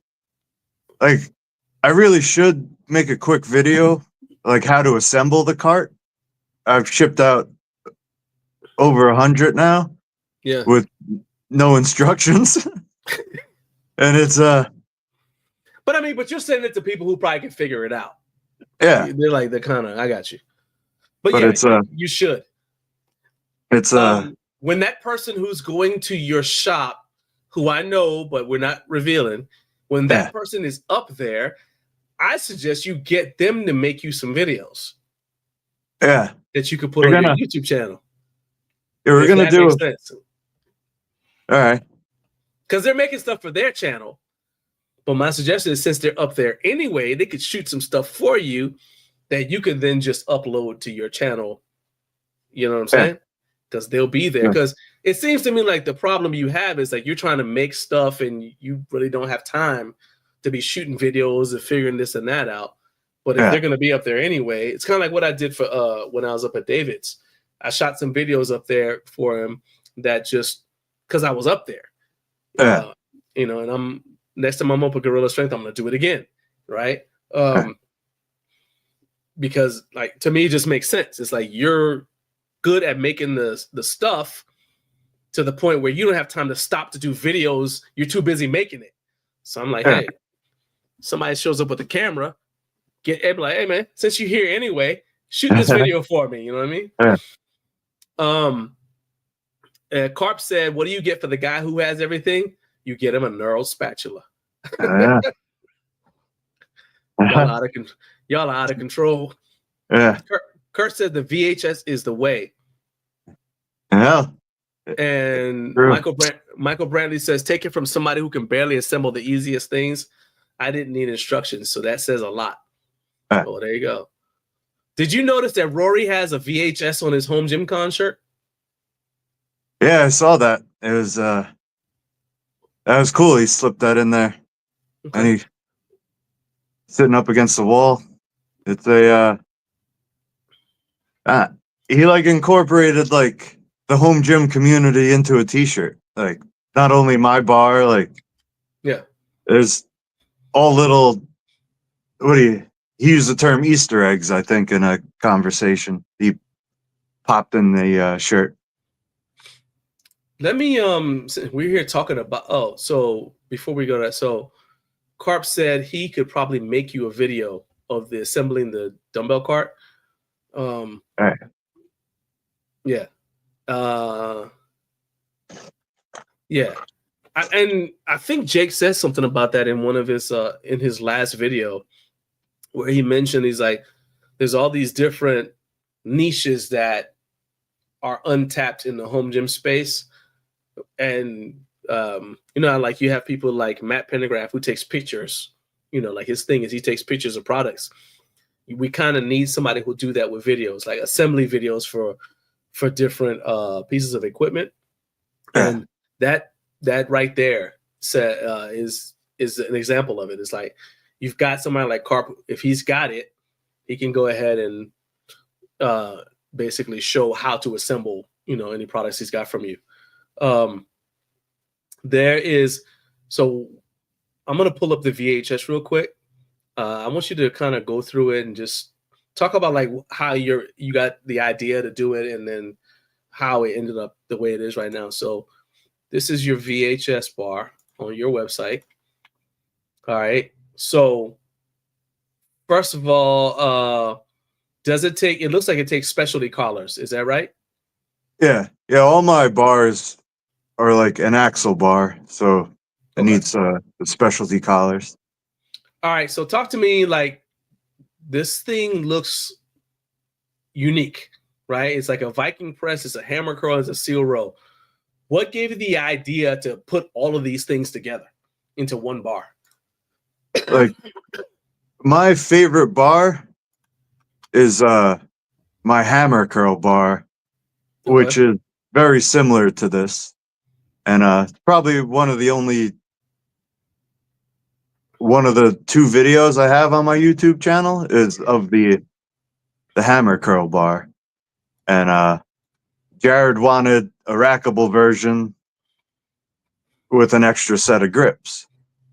Okay. So this is just like an expanded version of the hammer curl. Okay. And like pressing overhead, you have that gap in the center, so you don't have to worry about clearing your chin. Right. Your range of motion is whatever path is comfortable to you. You don't have to get around a bar. Right. And then you could do the hammer curls with it.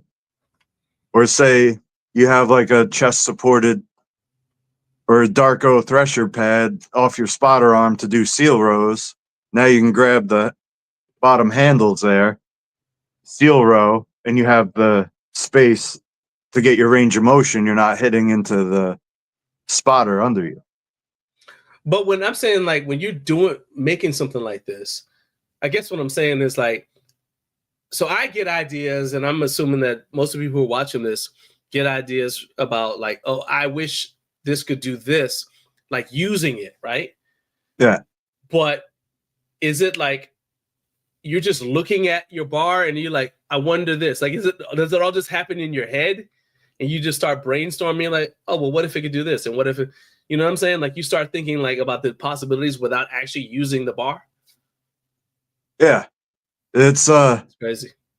Like, it just churns in my head until it becomes something tangible. And it's wow. Like making a specialty bar. Yeah. Every squat rack is 40 to 43 inches on the inside. So all you got to do is fill in the blank to fit in a squat rack. Like, it's right. Like, I have plenty of different bars that it's, I don't know, it's a fun little journey, and it's seeing people use it, come up with different ideas than it was originally intended for. It's yeah. Nice. All right. Well, man, I appreciate you coming on here. I know that, public speaking isn't your thing. So that's but that's why I wanted to make sure that you got a chance to state your case in a situation where you could be comfortable. But then also, I wanted to talk to you about your products and just kind of like, get a chance for you to talk about your what Black Widow is doing right now. Before I let you go, do you know what your timeline is for when the website will be all done? I'd say maybe like a month. About a month? Okay. All right. So about a month, and you're still obviously shipping out the dumbbell carts and everything else. And if somebody wants something that's not on your website, they can just basically they should do the best way for them to get in touch with you is to email you. Is that correct? Yeah. Email you. And then it's email me and try to give me as much information. Okay. Like if you're vague and I got to go back and forth a bunch of times, it's like, I don't know. Like, help me help you. Well, let me be the advocate for people who don't know what they want. What if somebody knows the problem they're trying to fix, but they don't have any idea how to solve it? You know what I'm saying? Yeah. Are you okay with somebody emailing and say, hey, look, man, when I try to do this, this happens, and I wish I could do this. And because then that lets you just be creative, right? Yeah. Okay, so you are cool with that. Because everybody ain't got access to they're giving me information. Like some people just email me and be like, I have a problem. Can you help me? And it's like, what problem? Like, then I got to go back and forth and find out what they really want. Like, so you want to know specifically what they want you to fix. I got you. Yeah. All right, man. Well, dude, as much as I would love to hang out with you and talk all day, I even more want you to go make stuff. All right, because I can't wait to see your well, okay, Jared has a question. He says, if somebody were to make an Instagram video and I guess send you the link to that video explaining what they're trying to do or showing what the problem is, does that help? Yeah. Yeah, okay. I've done FaceTime with people, and it's like I have some custom cross members I'm making for someone now, and they sent me pictures of where it's going, sizes, like little drawings on it. So I was like, oh, that's easy. Like, thank you. Okay. All right, yeah. Don't be afraid of video. All right. Yeah.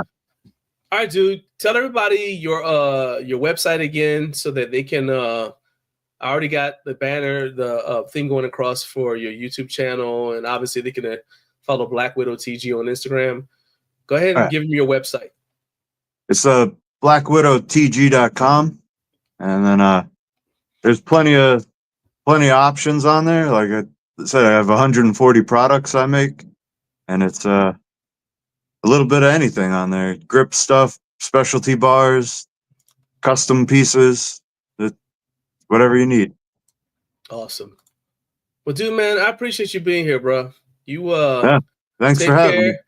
And I'm glad that you reconsidered and that you are going to be at Home Gym Con. I think that you are one of the people who's helped make that event a success the past 2 years, and it wouldn't be the same if you weren't there. So I'm glad that you decided to go. All right. No, it's been awesome being a part of it, seeing it grow, and it's cool. 100%. All right, my man. I'll talk to you later. All right. All right, man. Yes, sir. Hey, and I'll message you not this coming week, but the week after next about the other stuff we were talking about. Yes, sir. All right, man. Peace out. Right, have a good day. All right, man. Rah. All right. All right. That's my guy, Dean from Black Widow Training Gear. Dean came on here. I promised he could clear the air. And so we were able to do that. And I said, we're also going to do it in a way that doesn't increase the drama, because I'm not about any of that. We're going to shift gears now. It is 10 to 8, and our next guest is already backstage. My guy Kevin is backstage from Home Gym Gains. I don't want Kevin to stay up too late because those kids are relentless. They don't care how much sleep you haven't had. So Kevin's got to get his rest for tomorrow so he can be 100% for dad duties. Before we do that, though, I want to make sure that you guys know how you can support our channel. And that is basically go to one of the easiest ways is go to Bells of Steel and check out their products. But make sure that to get there, you use our affiliate link. So I'm going to go ahead and I'm going to drop this affiliate link here in the live chat. And you guys can go check out all the cool stuff that Bells of Steel has on their website. They got a ton of stuff. They actually just announced that they have restocked a lot of their most popular Hydra and Manicore components. So go there, check out the glow pull-up bars, the dumbbell kettlebell shelf, hanging barbells holders, magnetic rack attachment pins. Like I said, my rack that's downstairs, the company made me mad, and I wanted to get more products for it, and I knew I could go to Bells of Steel and get what I needed, and I have been very, very happy so far.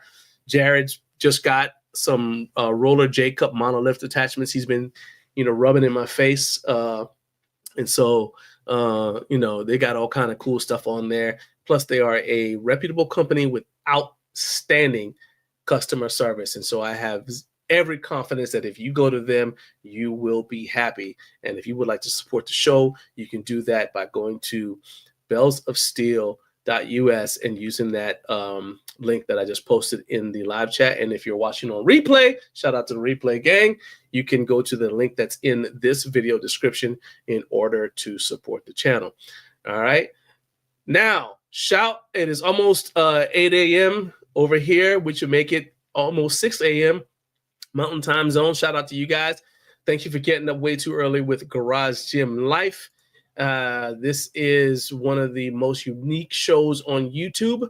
The show is, I had the crazy idea to have a fitness talk show and talk about home gym equipment and introduce you to all of the brands the people behind the brands that you love. People said it was crazy. I said, let's find out anyway, because I specialize in crazy.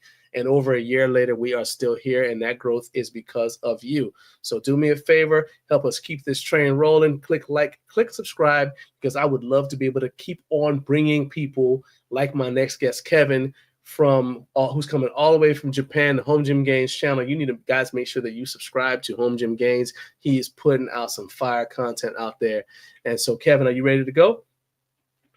All right, Kevin is ready to go.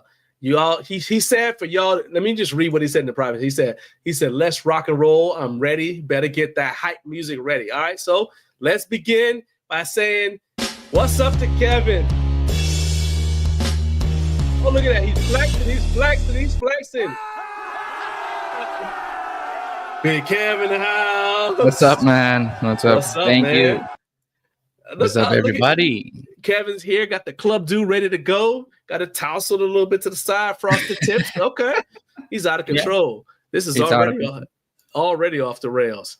All right. Yeah. Chip Birdie first comment said, let's go. What's up, Chip? Let's go. Thank you for being here. All right. So let's begin with some basic stuff. I know I sent you some questions, but I want everybody, we're gonna go in a different direction real quick. I want everybody to see what Kevin sent me. It was last month, but this is what Kevin sent me. Okay, that. So now, all right, okay. I don't. Okay. Fair enough. Okay, all right. Kevin said, "Guess what, man?" and sent me that. And I said, "What?" I don't read any of that. My bad. I don't know any of that. Like, no, you know what? That's not true. I see it says rep. Exactly. It says rep, and then a bunch of words I don't know. There's numbers there. I don't know if this is the end of the sentence or the beginning. Okay, I don't know anything. So Kevin, tell me what that says. Tell everybody, what does that say? What is that you're trying to tell us about? So basically, it says there that a bunch of attachments and products from Rep is coming very, very soon, including the Smith machine attachment, as you can see there. After the Rep word, that actually says Smith machine, and then all of that says Smith machine. Yeah, that says that's not very efficient, Kevin. You're reducing my faith in Japanese. You tell me it took all that to say Smith machine. Yeah. I was just excited. I completely forgot about the. You forgot I didn't speak, read, or understand Japanese. Okay. Yeah. So basically, there is no specific date though. But here's the thing. What was that? are you familiar with the HFA something event? Is that like in Las Vegas or something? It's like a trade show. Yeah, HFA 2025. Yeah, that's next week. Yeah, It's actually, it technically starts Tuesday, but the trade show part of it starts Thursday. Okay, so are you going to that? No. It's just it's I'm about to say related Kevin's to international. What the heck? no, Kevin? Not yet. Not Okay. yet, hopefully. Oh, go ahead. But yeah, so this is related to that because even though they didn't tease the date or what specific equipment will be releasing, so don't quote me on the Smith machine, but what they did say is before they appear on the trade show, so Rep is probably going to be there. It's already out in the public. So before that day, they should be announcing this machine already. So if you say that's on Tuesday, we're gonna expect it really, really soon. Then just days from now, they will. So I'm on the Rep Fitness website right now. I switched over to the Rep Fitness website. You can see it right there, and we're in the new product section. And that's like what I did. I was like, okay, Kevin's telling me that this Smith machine attachment, but I don't see it. Yeah, and I know that's why I brought it up. And I actually I reached out to the people at Rep, and they act like they didn't know what I was talking about. Okay. Yeah.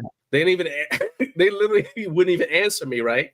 Oh, yeah. So why is it that you guys found out about it ahead of us?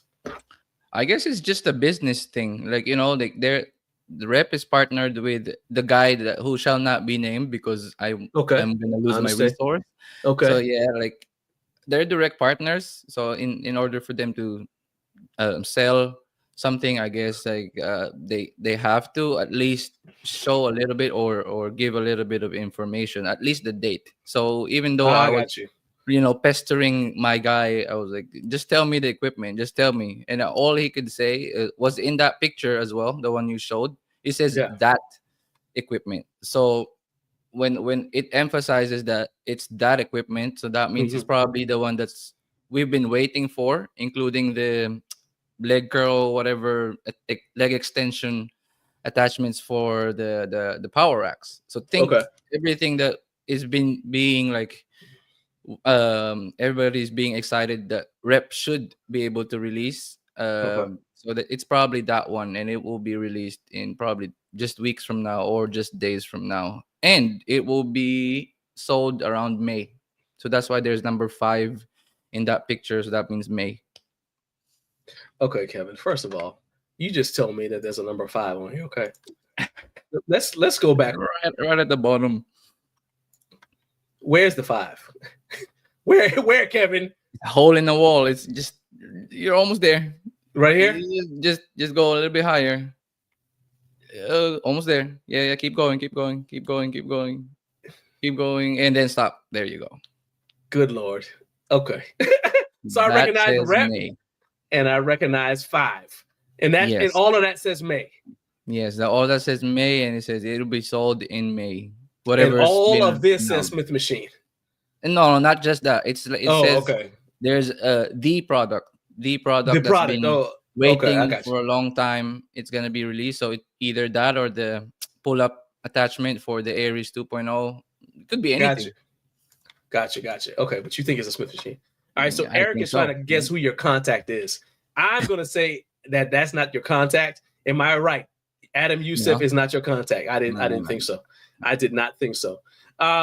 Yeah, because you told me before who it is, but I'm not gonna bring it up but I just know it's not Adam Youssef. So let's see here, and Eric said that Jake is going to HFA, so hopefully he'll have some clips. I heard on his thing last week. Was it last week? No, it was a couple of days ago that he is going to HFA. And Naomi and I'll be at HFA as well.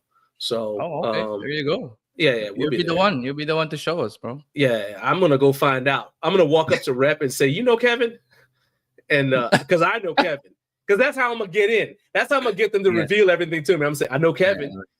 In fact, that's what my name tag says. I know Kevin. It don't even have my name. That's irrelevant. It just says I know Kevin. Just tell him there's a guy on the basement with like 10 monitors.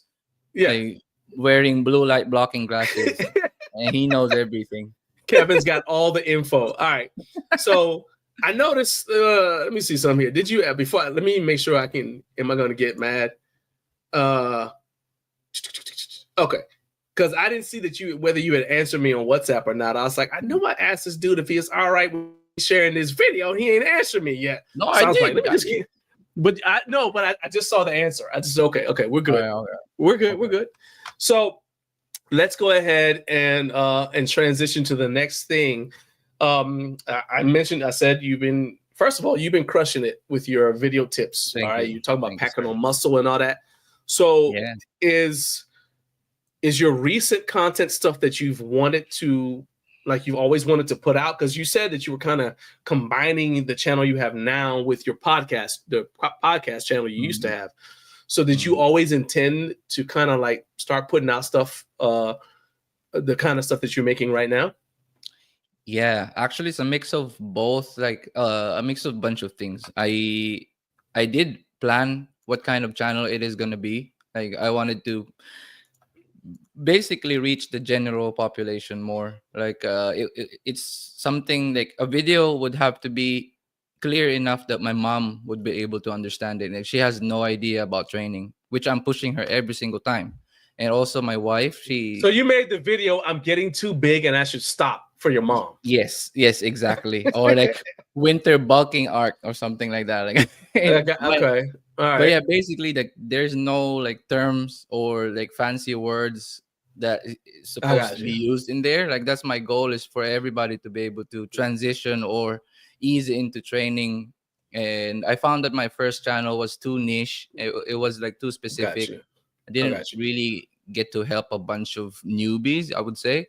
Okay. So yeah, like my goal every time I post, I ask my wife, which is she's not native English speaker, so it has to be an extra challenge. If she understands it, then it must be basic enough for my goals. And just a bunch of comments from other big channels that I see, and because they're too big, they rarely reply anymore in the comments. And I like you no, I'm kidding. You always reply, bro. You always reply. True. I will go find my most recent comment right now, Kevin. No, bro, you're one of the good guys, John. Like you're one of the good guys. But I'm some of the channels, I'm talking about. Yeah, like so I've been like Jonathan from No Fate. Yeah, he's too big for us. That one. Yeah, that one. I just commented, and I don't believe he replied on my comment. So if you're watching, you better reply right now. That's right, immediately. So yeah, something like that, I guess. Okay. So I watched the video you sent me. Let me go ahead and take this banner down. Everybody go ahead and subscribe to Home Gym Gains, especially because you've got a video dropping today that's going to talk about the deadlift slings. So I did watch that video though, and then I went ahead and I grabbed some clips of it. So let me go ahead and pull this up real quick. So this is just an overview video that I clipped out from the video that you did. So these are the deadlift slings, and I had never heard of them, but then I started doing research and I found some on Amazon, not this brand, but like the same basic idea. And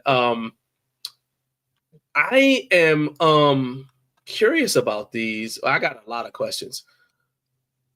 Yeah. Let's start with the basics. What is the problem that these are supposed to correct for people who are not familiar with the concept of a deadlift sling? What are they supposed to do? Okay, so there's a lot of things, but let's do the main ones. So basically, if you're having problems with noise, if you have if you want to join, let's say, your first powerlifting meet, or you just want to deadlift, you're curious about deadlifting, you have a barbell and like iron plates, and you want to start deadlifting, but you're not into the home gym space at the moment. Like not everybody is just doing that investment like what we're doing. Right. So this one just fixes that easily, just like that, because there is no noise. Like it's almost non-existent when you use this one. So if you are, especially in Japan, there's like, it's a very common thing to be quiet here, everywhere, outside, inside. The train, especially, you can't laugh in the train. You can't laugh on the train, but you can. But you're gonna hear yourself. You're gonna hear yourself so much because nobody's making noise. So That's crazy. You that know kind what? of Actually, culture. I have Yeah. seen that kind of like where like some Asian cultures like they'll cover their mouth if they're about to laugh, like they don't show the emotion and they try to like restrain everything. So I have heard that as it just never occurred to me that you couldn't laugh on the train. But Yeah, like you couldn't talk as well. But anyway, like that kind of thing, it translates to the neighborhood, the house. okay. It's just everything. So especially if you live in a apartment, because that's thin walls right there. Uh, I didn't always have this house. So before Okay. I was just living in like a really small apartment studio, and I wanted to still lift and I couldn't because I know that I'm gonna be evicted out of there by the landlord Right. as soon as somebody complains. So this is not only for Japan. If you live in like New York or any setup that requires Yeah. you to be quiet, as well as if you have family that you don't want to disturb, you have kids, they're sleeping, a lot of those basic noise reduction. And then the next big thing, I guess, for me is vibration as well. So it really takes out the vibration from the slamming down the deadlifts. Unlike the other products that like platforms and crash pads, Mm-hmm. they still have some sort of vibration in them, and uh, sometimes that's bad for the barbells. I can't say specifically which ones, but if it's not as premium and you have iron plates, that'll definitely wear down your barbells and your iron plates in the long run if you just keep Right. slamming them down without cushion. So that one, it fixed that issue. Mm-hmm. I guess the last one would be like versatility with beginners. If you're a beginner, you can use this machine because it doesn't require you to assemble it. It comes in pre-assembled. And then if you're getting stronger and stronger up until like competitive level, it is tested for 1,000 pounds, dynamic testing. So it'll go with you. Okay. So yeah, the barrier to entry is low, and you can grow with it. Okay, so each one is rated at 1,000 pounds, or is it them together? I would say that's together. I have to double check on that. Actually, that's a good question. Okay. I didn't ask that question to the owner, but I'm guessing as a pair. Okay.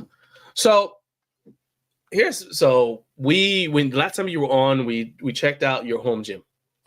So my next question is, when I watched you setting up for this thing, it looked like you were basically doing a rack pull with the tops of these right here. Let me back up a little bit. So basically it looked like you were doing a rack pull with the tops of these as the blocks, right? Or as the rack. And these look to me just like safety straps you would have in your rack. So why did you decide to go with these instead of just deadlifting inside your rack with safety straps? Yeah, that's really good because I was actually thinking about that. So Okay. see, you're in my head, John. you're in my head as usual. That's where I live, Kevin. That's where I live. That's crazy. I look into a couple of things before I bought this equipment, and one thing for me personally, it won't work with my half rack system because that's only about 16 inches for the cross members. So I I wouldn't got be you. able to be in between those cross members, and as Okay. well as using the safety straps would probably mean that it'll be so low, the slack is so low and so loose that it won't do the job well. I got you. But I still have some few arguments, even though if you have a wider rack or a 6-post rack, I would still say don't use That you like the this better. strap safeties and use this machine.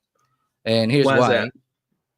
why. I mean, the easiest way is probably because it's not built for that. It's not built for deadlifts. It's supposed to catch you when you fail, and it is strong, but it wasn't meant for that. So the dynamic testing that they did for this machine is exactly the motion of deadlifts, slamming heavy weights, and you could do rack pulls with strap safeties. That's what they say, But I just think that it's not meant for that actually. And when I checked the nylon sling, this one's Yeah. actually thicker. So it's like one Okay, more. so this is thicker than the straps that you would Yeah, get on like a so rack. one layer thicker, which like Okay. there's absolutely no slack at all. Like when you slam the barbell down, it won't wiggle. So that's a Gotcha, good gotcha. thing about it. And then yeah, I guess if you some strap safeties or uprights might give you problems of how low you can set it. So Okay. you can't always do that. It might interfere with the cross member or something, and it's Yeah, it not depends gonna on what help kind of you. rack you have. Yeah, like it depends on your height as well. If you're petite, if you're a woman that trying to do the deadlifts, I don't think it's gonna go as low as you want it to be. And then this machine will just be anywhere. You can lift together with your partner. You can do deadlifts, and he or she is doing like bench presses inside the I rack. So got you. that's the way. All right. Next question then is and Keith, if you're still here, you might remember this. We were at Home Gym Con last year, and Keith and I were setting up. We were using two single deadlift jacks, right? So we had Mm, two single deadlift jacks, and we mm, were using them to load the bar, right? So mm, it's not one deadlift jack. It's technically you're supposed to use one on each side at a time. mm. But nobody got time for all that. So you just take two of them, put one on each side, and you just do like that, right? Exactly. But you have to be careful when you're doing that, because when you're loading and unloading the plates, the side pressure can make the deadlift jack tip over inward. Mhm, All right. mhm. So do you have that issue with these, either when you're loading and unloading the weight? And do you have any issues with the plates hitting these when you're doing the actual movement? Mm. Okay. So first one, I was worried about that. I actually was thinking of covering that as well in the video, but I was just like pressed with time. I couldn't put that in as well. But I wanted to show an actual video of me putting the plates on each side with different distances. Now I'm thinking that would have been great if I added that. But ever since then, I tried it off cam. It does work. It doesn't tip over. I don't know if it's the distance that I set it to be, and it could be that, but also they didn't really recommend any sort of distance, meaning like it could be wider than your usual setup, and the next day you forgot how wide it was between each other, and now it's like closer together. It still works. That's the good thing. It's like a permanent deadlift jack. Like you said, there's two deadlift jacks, which I love. I'm actually like getting addicted using that for a bunch of lifts because it's just so easy to put the plates in, and it doesn't mess up with your setup at all. So also it doesn't wiggle once the bar is there. It doesn't shake a lot. Actually, I have it here. I have I want to show you. Oh my god, right here. Okay. So this is like a little teaser. In the video I covered how big it was. So spoiler alert, Yeah, I remember I was telling I was like three diapers. It's about 3 diapers big. Hey. That's hilarious. Hey, it was just How did like, you, out of all the units of measurement, how did you pick diapers? okay, because in Japan they're using centimeters and kilograms. You guys in America you're using like what, inches and pounds? Inches and feet, inches, feet, and pounds. Yeah. Pounds, yeah. And then Philippines is like mixed. I don't know why. It's like Okay. centimeters, and then we use pounds for weight. So here, Right. this is the general unit. I brought you guys a global measurement. It's 3 diapers. I united the world, John. This is Wow. for you guys. Thank you. You're welcome. You united the world. 3 diapers. That's, Yeah. So, Kurt's in board. He said, "Hey, diapers are excellent for this show." Hey, you know what? Yeah, I mean, because right? even if you don't have Right? kids, you kind of have an idea how big a diaper is. Exactly. An empty diaper. Okay. Yeah. That's amazing. Anyway, I digress. So here, like any part that this lands, it doesn't slide. That's the good thing. Like All right, whatever. let me see the big screen. Yeah, whatever you set it up to be, let's say this is the barbell. If it lands here, it won't move from there. I don't know why that works, but it works. and I was worried of where to land it, like specifically, because there's no Right. instruction manual. But when it lands here, it doesn't roll off. It just stays there. It catches up. There's no vibration. Even if the bar, you know, how sometimes you deadlift, you start and your hand starts getting tired, and one side comes down before the other side, you don't even have problems then. It still won't tip over. To be honest, I didn't have that kind of encounter with it because that didn't happen on that day. Okay. So I can't answer that with 100% certainty. But yeah, but as far as tipping goes, like when you load the 25 kilo plate on one side, the other side won't just flip out. Because I'm so scared. Trust me, as soon as that happens, my ceiling will have a wall. My ceiling will have a hole. So no, I'm super careful with that. I got you. That was like the biggest thing, man, because I told you I had I started looking on, around trying to find out more about the deadlift slings, and so I found other products on not on Instagram, on Amazon, and this guy actually said that. Let me see if I can find this picture here. This guy said that he used it for floor presses. And I was like, whoa, yeah, because I was like, whoa, this is like, it's not something that I would. I'm pretty sure I found this thing here. See here, download. Yeah, there it is. All right, see that? So that's a different brand, but he was like, so this guy doesn't have a power rack, and he's like, yeah, I use this for floor presses, and obviously you see he's got a short barbell, so I was like, okay, I can see that.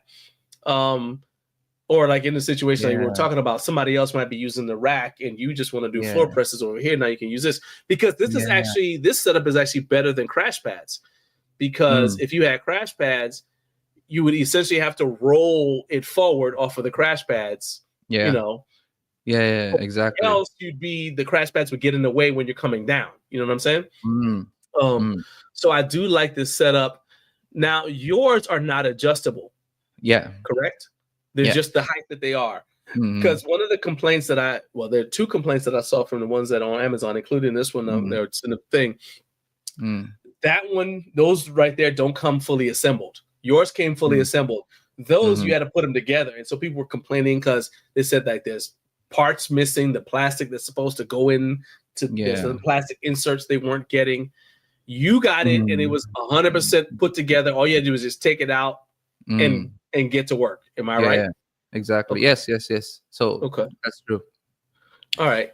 And then, but anyway, so back to the thing with the floor press is like, if you're pressing, you come down at an angle. I was like, well, what happens if it falls over? Because now your face is right here. So that's why I was thinking about it. Like, okay.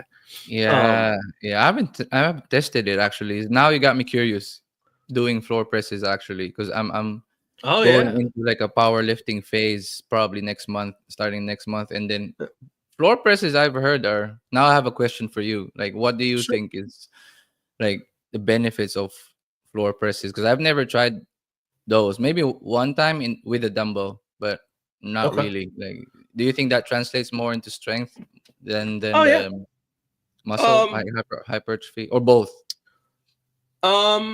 I think initially, and this will be a good one, Kurt, if you want to chime in on this one, go ahead, jump in there. But for me, a floor press is a very good assistance exercise for your triceps, because you're essentially going to work the portion of the bench where your triceps take over. I see what you mean. So you're basically working your lockout, right? Now, a lot of times, they're not as popular as some other movements, because people who are raw, you tend to fail right off of the chest, right? So I don't have room to turn around, but like from here to here is usually where you get stuck, right? And a floor press is going to work from here to here. So it's going to work your lockout from here to here. Well, that's pretty much triceps. So it's a very excellent, in my opinion, triceps movement. And, all joking aside, it's relatively safe, because if you do fail because of the diameter of a plate, and this is actually fun fact for those who don't know, this is why weight plates are the diameter they are, the 45s, because before the bench was invented, people did all their pressing on the floor. So the plates are the diameter they are, so that all you have to do is do like that, turn your head. If you see it falling, just turn your head and the bar will not hit you. Okay. But yeah, I think it's excellent. The biggest challenge people face is being able to set up in a way that allows you to have enough weight for you to actually challenge your triceps. And that's why a lot of people like to do floor presses off of the power rack, so you can still unrack the way you do with a bench, and then you come down, right? For something like this, you would still be essentially starting from the bottom. Yeah. So you're working the actual part of the movement, which is where the problem is. Okay. It's not what I would consider. I would never use it as my main pressing movement. If I didn't have access to a bench, then I would use a standing press as my main pressing movement. So I could still hit upper chest, delts, and all that, and get some triceps. And then after I was tired, basically, then I'd go to floor press. But but that's basically, it's essentially a triceps movement. You're not going to feel, it'll be very difficult for you to feel any kind of chest activation unless you like get to the top and just kind of like squeeze. Like, I don't know if you can see me squeezing that and squeeze to the top. But even then, that's not going to be very efficient. If you're going to do that, I would just do something with dumbbells. Okay, that's where it goes. Okay, I think Kurt agrees. Yeah, I saw the chat. They agreed with you. Like as an accessory, it'll be helpful. It's an accessory. That makes sense. Especially if you're pre-exhausted. So like, let's say you do. This is me just thinking about it right now. So let's say you're going to use it as a triceps accessory, and you do maybe some overhead extensions to tire yourself out a little bit first, and then you do the floor press after that. You won't take as much weight, and you'll really be able to feel your triceps working because they'll have to work harder to move the weight. For sure. And the other thing I like about it is you can start out with your legs completely straight, and then as you get tired, you bend your legs, and it gets easier because you have a little bit more leverage. So that's what I think. Cool. Kurt says he agreed. Looks like a lot of people are agreeing, and then like just okay, I'm just gonna try it out. Yeah, you made me tap back. You took me back like 20-something years, man, in my personal trainer days. Kurt says, although I would also say the American laying down press. What is so? It's a bench press, man. He's contrary like that. He says merely an assistance movement for pressing large and cool looking things overhead. So that's sure. Now that's not why the bench press was invented. Okay, George Hackenschmidt started doing the bench press movement because it was his assistant movement because he's a wrestler, and he was trying to use it to get people off of him so that he wouldn't get pinned. All right. And so he wanted to, they were already doing standing presses, but he's like, I want something that's directly similar to getting somebody off me when they're trying to pin me. And that's how the bench press came into vogue. Crazy thing is, man, I don't know how I got on this tangent, but the crazy thing is that when they started doing the bench press, they didn't have uprights. It was just a bench. So they would actually have to do a pullover from the floor. That is crazy. Yeah. And then bench and then put it back. And now you're tired. And told back, it was crazy. So, oh my god! So if you make a mistake, it'll just graze the whole top of your head like it was nothing. Your life will change real quick. Now, Rory said that he likes pin presses because you can adjust the height of the starting position. So, like, you could bring it all the way down. It's a much more dynamic, not dynamic, but I mean, like a movement that you can adjust according to where your issue is. So, I like pin presses because you could put it like at your sticking point. And then do the bench press version of an Anderson squat so that you're working at the part where it's the hardest to get yourself stronger. But I see. I could argue that you could just do that with spotter arms, like with the half rack system in the front.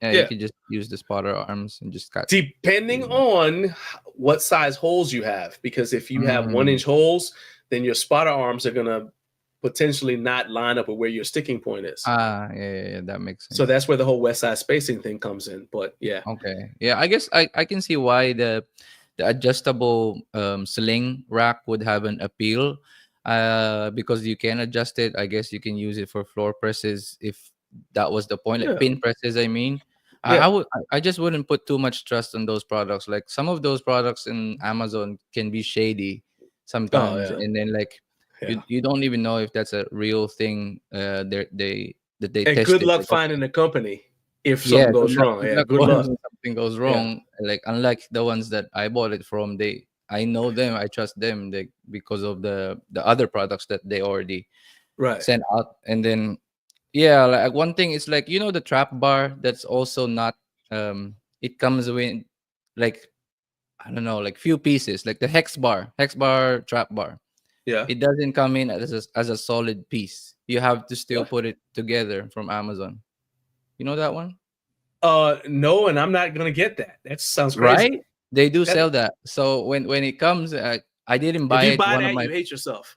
One of my friends bought it, and I was telling him like, no, that's no. Yeah, that ain't So good.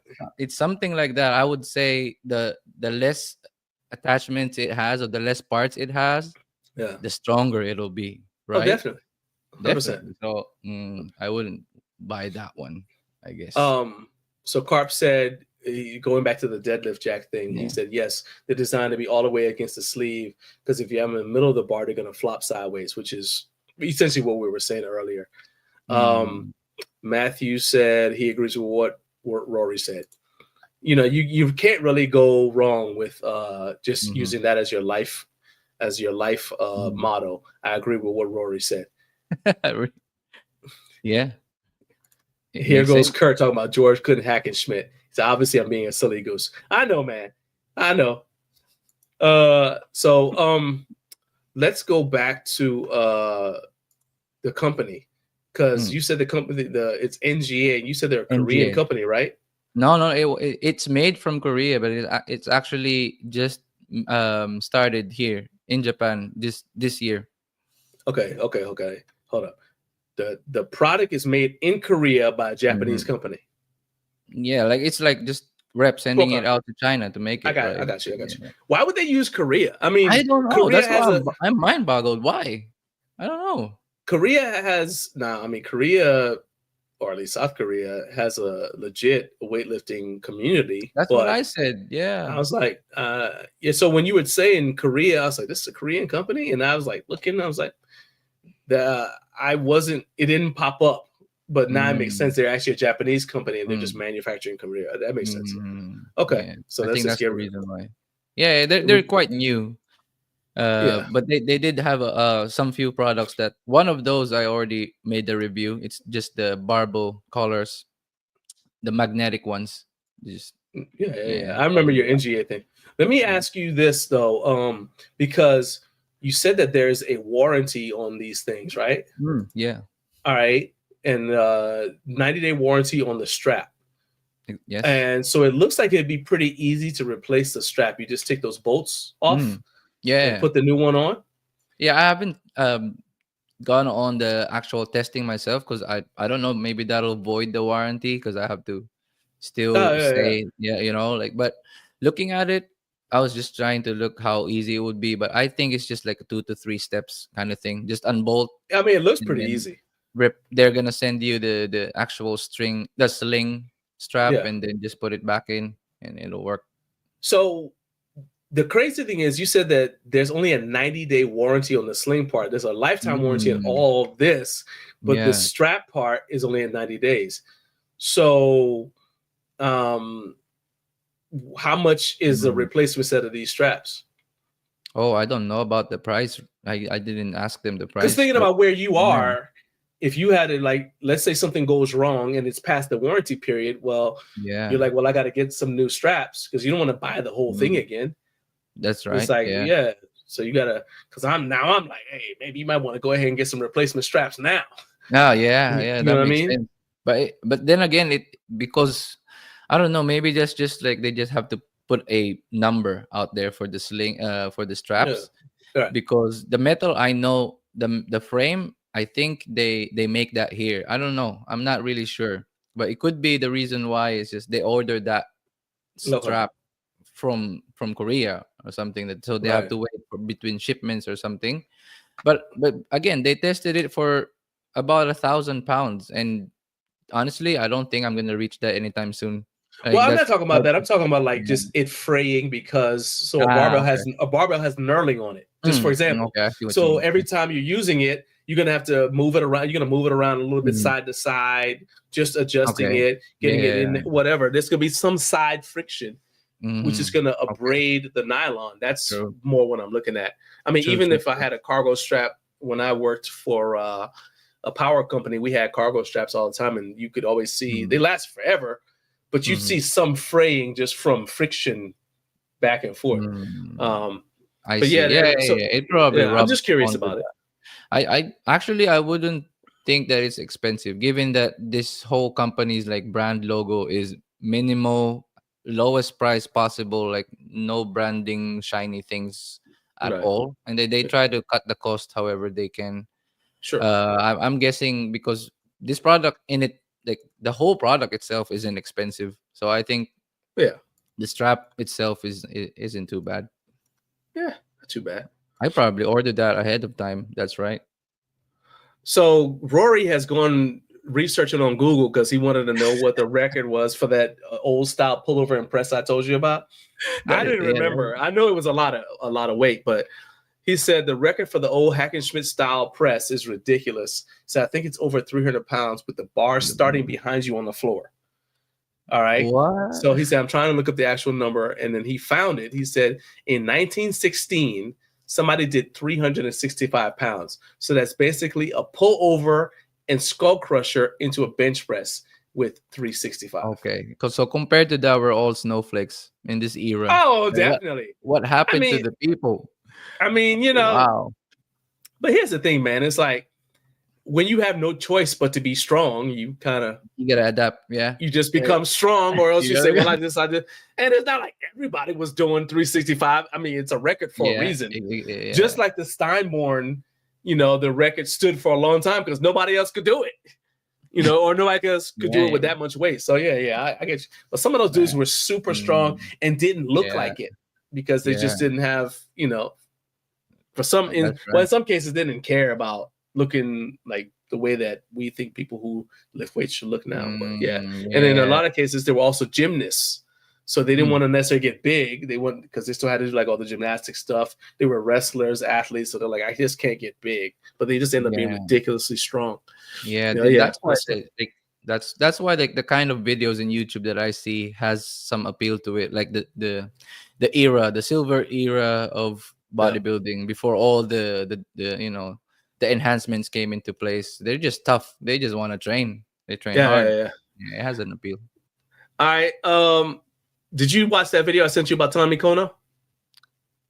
Did you send something? Look at you. Oh, wait. Don't get unfriended, Kevin. Yes, I sent you a video about Tommy Kono. The Tommy Kono story. He's the guy that was lifting in his basement. Okay. Yeah, he's the one I thought about because you were talking about you want to do Olympic lifting, and I was like, do you have enough floor? Okay, and he was doing cleans. Yeah, because he was doing cleans in his basement, and he had to stand in just the right spot so that the plates would go between the rafters because he didn't have space for that. Okay. And he trained underground in this basement on the dirt floor and went and won the Olympics. And somebody asked him, somebody saw him somewhere. They're like, "Oh, you're a big guy. You work out a lot, and you're a champion. Do you know Arnold Schwarzenegger?" And he said, he just laughed and said, "Arnold knows me," because he was actually one of Arnold Schwarzenegger's heroes.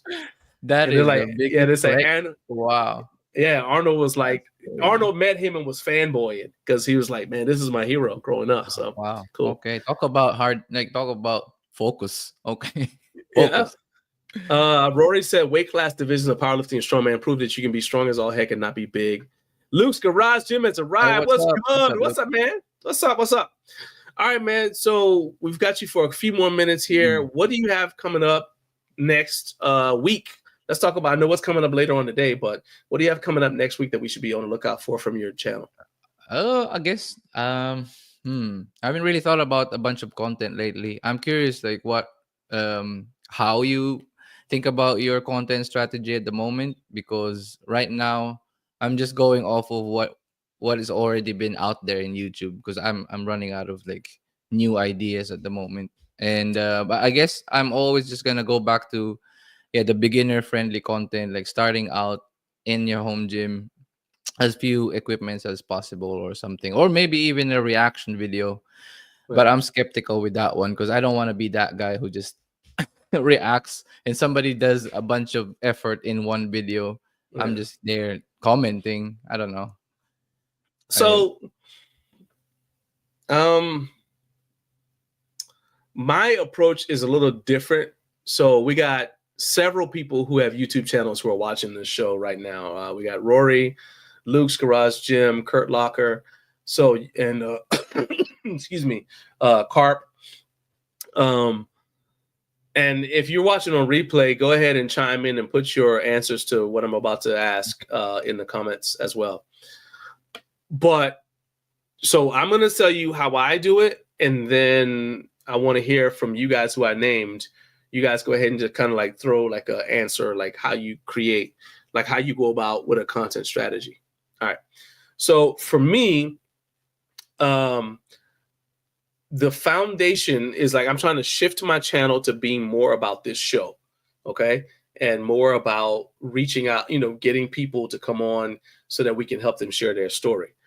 But the rest of the week, most of my stuff is YouTube Shorts, and that basically just consists of my video clips from my actual workout, because I've always said I don't ever want to watch a channel, a fitness-related channel, where the person who owns the channel doesn't ever work out. Yep. Because I think there's too many talk show. There are a lot of talk show style things, a lot of magazine articles when I was coming up written by people who didn't actually work out themselves, right? They had all these opinions, but it's all in their head, but they didn't walk the walk. So I never wanted to do that. I wanted to have a channel where you actually see me using stuff. Additionally, the YouTube shorts you see are of me using the products that I did reviews on. So you see I actually use it, right? Because that's part of how I do. That's essentially how I do a review. I don't like go to their website and look at the specs and tell you, okay, this is what it does, blah, blah, blah. Is this a good idea? And that's that. If I do a video like that, that's not my opinion of what it is. I'm just telling you, well, they say it does this, and I'm done. Okay. Right? Yeah. But if I'm going to do a review, I actually use the product. Well, if I'm using the product anyway, I'm going to need to get B-roll. Well, I get B-rolls, that means I got the cameras running. Well, if I got the cameras running, I got YouTube Shorts. Because they just take those clips. Right? So it kind of builds on itself. And then about once a month, I try to do at least one video that I call like a mindset type of video, where I say, here's something that you should probably think about. And that is based off of conversations that I see people having on Instagram and on YouTube and on other social media. Instagram and YouTube is pretty much the places where I spend a lot of time. And some of it, man, to be honest with you, is based off of me seeing like some product video comes out. And a lot of times I'm like, well, why do we need this? Right? I'm like, why do we need this? And I don't mean like, what problem is it meaning trying to solve? I mean, like, why do we need this? Because I feel like there's a problem in the home gym community where we spend more time buying stuff than using it. We're like building museums in our houses. Oh, I got to get this next cool thing. I got to get this. I got to get that. And what I want, what I'm passionate about is helping people achieve their fitness goals, not have the nicest gym. To me, your gym should not look better than you. That doesn't mean your gym shouldn't look good. I'm just saying I want you to look good too. Like people should know that you work. You know how like when people ask you if you still work out? Like if you, and that's the most annoying thing because like what do you mean? I'm like every day. Like, what are you talking about? I don't look like I work out anymore. What's going on here? That is, okay. Right. So I'm like, and now at this point, after over 20 years, I understand what they mean is, I hope you're not still working out because that gives me an excuse for not working out. If you quit, then I'm cool because now we're the same. They're hoping you say no. Right? Especially, I'm 51 years old. So people who ask me, I still got people from my family who have seen me working out since I was 19. And like a few weeks ago, I had a cousin ask me if I enjoyed working out. And I'm like, I've been doing this since I was 19. You think if I didn't like doing it, I'd still be doing it? So it's like so a lot of the stuff that I do videos about, at least once a month, I do a video that is a reaction to a conversation I've had with somebody outside the home gym space or somebody in the home gym space about something that I feel like isn't getting addressed. Does that make sense? Yeah, it makes total sense. So it's kind of like a mindset thing, or it's kind of like advice that I'm given that I wish somebody had given me when I was coming up. Yeah, I think I have Does that some make of sense? those planned already, because that would be so helpful if I had those information back when I was like 128 pounds in like senior high school. Yeah. I could have used all of those tips, man. That's true. Yeah. And think So, about it yeah. this way too, because you have a kid. At some point, they're gonna get older, and you just say, if my son is 15, 16 years old, and he, for some reason, decides to watch my YouTube channel, what advice would I want to give him so that he can avoid the mistakes I made? Because somebody else is in that situation.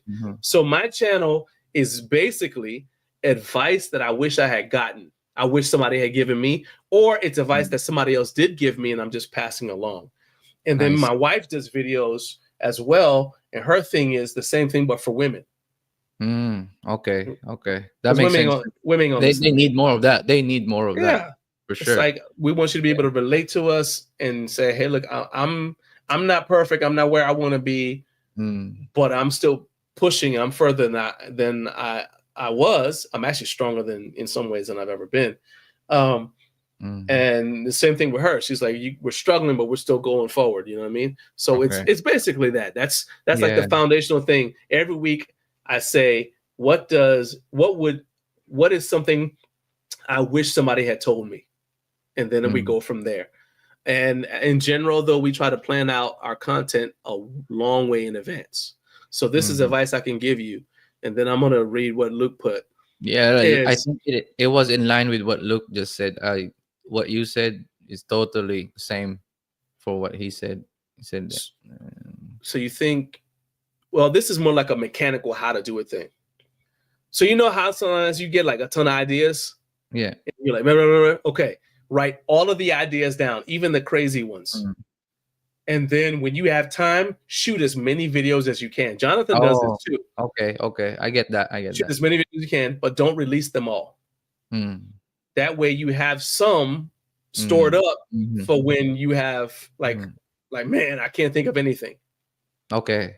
Yeah, that makes total sense. Actually, I might use that one because I did have that kind of moment. I would say it was like momentum. I can film like 2 to 3. I guess I still have ideas going on. Like, let's keep rolling.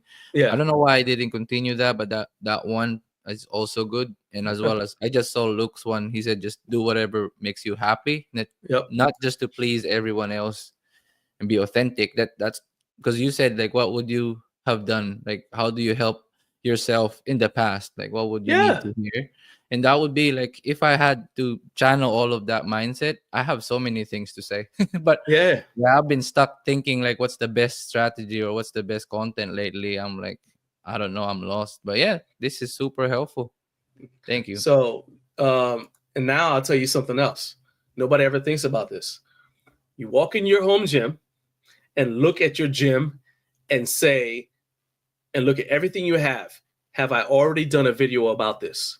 And if the answer is no, do a video about it. Yeah, no. And if the answer is yes, then you like say your power rack. All right. Let's say it's been 30 days. Come back and say, hey, do I still think this? Now I've had this. I did a video like, so, okay, actually, let's use the deadlift sling. You just got it. You got the videos released. In 3 months, it's like a long-term 60 review. days. Yeah, come back. Say, hey, this is how they're holding up. This is what I thought. Now that I've been using them, my deadlift has gone up. This is how the strap, we're closing in on the 90-day warranty period. The straps still look good. You know what I mean? Like, just do an update, a follow-up to everything that you all of your initial videos, come back and do a follow-up. The barbell collars. I love these collars. Hey, you know what? I've had them for a year and they're still holding on. They haven't loosened their grip up. Or, you know what, man? I loved them when they first got them, but now they're starting to get loose and I need to get another pair. So maybe next time I won't get this same brand because whatever. Or they're great. I'm a huge fan. Now I'm gonna buy another pair of them because this first pair works so great. There you go. Bro, I'm gonna watch the replay for sure with all of these tips. I'm gonna write it down. You and Luke's is like, it's crazy. I need guidance, and I'm super thankful. You're doing all right. Yeah. I agree with what Luke said. As far as growing your channel, YouTube Shorts are a great way to grow your channel. That's another thing. People like, a lot of my channel growth is people just seeing like short videos. So they may not ever watch my long form stuff, but the channel grows. So I agree. He said shorts are easy and a great way to get your audience to grow. Luke said the best content is space-saving gyms that get the job done for almost everyone. So that's right in your wheelhouse. There you go. Right in that one. The NGA sling rack. Luke, go ahead and watch that after the show. That's right. And like my daughter told me one day, I was talking about something. I said, I don't know. And my daughter was just like, Daddy, why don't you just go work out today? Oh, because I was trying to figure out how to get all this stuff done, and I said, man, I screwed up my workout schedule. And she said, well, why don't you just go do it now? She said, you're sitting here, you have time because you're sitting here complaining about it. Let's just go do it now. I was like, man, you know what? And I got up and went on downstairs and did it. So there you go. Kevin, I'm gonna let you get out of here, man. Right. But before you go, what time is that video dropping? Because I want to, when the video is live, I want to go ahead and post the link to it in the description. Oh, okay. I haven't put it in the description yet. So when the video is live, then I'm going to post the link so that people can watch it. Let's see. What time is it now? Okay. It's actually live just 10 minutes ago. Like I was so it's live now. Right, so I can go ahead and put it in there? Yeah, right around the segment. So it'll be right live. Outstanding. All right. So if you guys are watching on replay, the video of Kevin's deadlift sling review video is live right now, and you guys can go check it out on the Home Gym Gains YouTube channel. So I'm putting that in the video description. You guys can just go in there, scroll down. It'll be right under resources mentioned, and you guys will be able to check that out. And while you are there, make sure that you, number one, click like on the video. And number two, I want you to subscribe to the Home Gym Gains YouTube channel because I want to get Kevin. There's 956 of y'all watching right now. I want all 956 of you to subscribe to Kevin's channel. Make that thing grow because he's got some awesome content. All right. Kevin, my dude, thanks for being on here. Thanks for giving us the scoop on the thing, Rep Fitness thing. And I will see if I can't get some more info while I'm at HFA next week. Yes, please. And send me that. Send it to me on WhatsApp. Oh, I'll message you. Right. Hey, I'll send it to you directly. All right. All right, bro. Thank you. I appreciate it. All right, man. All right. Peace out, Kevin. Later. All right. That was my guy, Kevin, from Home Gym Gains YouTube channel. As I said, make sure that you guys go ahead and check him out on YouTube, the Home Gym Gains YouTube channel. He's got a ton of cool videos. He gets a lot of unique products because he's in Japan, so he doesn't have access to some of the same stuff that we have over here in the States. But it is very, very interesting, especially if you just like stuff that is related to building a home gym in a small space. And then he's got the video about the deadlift sling. So you guys can check that out. And I'm actually putting it into the description for this video right now on YouTube. So you guys who are watching on replay, or actually, I guess, even if you're watching live, you'll be able to see it now. And give me about 5 seconds. And there we go. Bet. All right. Now, do not go and watch it right now, because I want you to still be here for my next guest. My guy, Benjamin Gutierrez, is coming up. Ben is with the Texas Gym Builders. It's Texas Gym Builders, and he's got the Texas Gym Builders Instagram, Texas Gym Builders Facebook. So he's coming on here. We're going to be talking about home gym setup.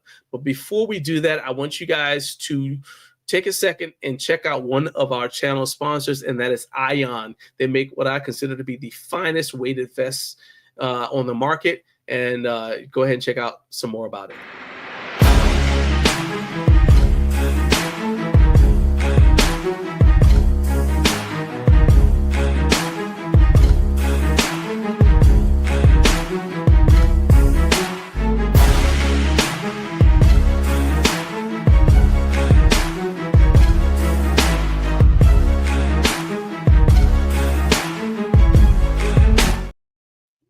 All right, so that is Ion, and this weighted vest is one of the most awesome. My uncle has one, and he's a huge fan of it. We always tease him because he act like he don't want to take the thing off, but it was a game changer for him because the weighted vests that he was trying to use in the past, they actually ended up causing problems with him as far as his hips. They aggravated an old injury. These vests, I think, are the best on the market. So all you got to do, go to ion.com. That's AION.com, and use code GarageGymLife at checkout. You will save 10%, but you also will support this channel in the process. All right, next item. It is almost 9 a.m. here on the East Coast. It's 8:52, which makes it almost 6 a.m. over there on the West Coast. So if you are on the left coast, like Dr. Michael Brantley and also 619 Driver, my guy Jay, all you guys who are on the West Coast who watch this show and you get up way too early, it's finally almost 6 a.m. for you. So I guess you can't hang out with me anymore. You got to get up and go to work. But I do appreciate all you guys being here. And for those of you who are just waking up and checking out the show, thank you for getting up way too early with Garage Gym Life. Do me a favor, hit the like button, hit subscribe. We are this close to 50,000 subscribers. When I checked before the show started, we were at 47.7, and now I don't even know where we are, but I know I want to get to 50,000 subscribers if possible, and I need your help to do it. So please click like, click subscribe, and then share the video with somebody else and tell them that there's something cool going on YouTube that they need to be a part of. All right. And now, Ben, are you ready to go? All right. So everybody, go ahead and show your love for our last guest of the day.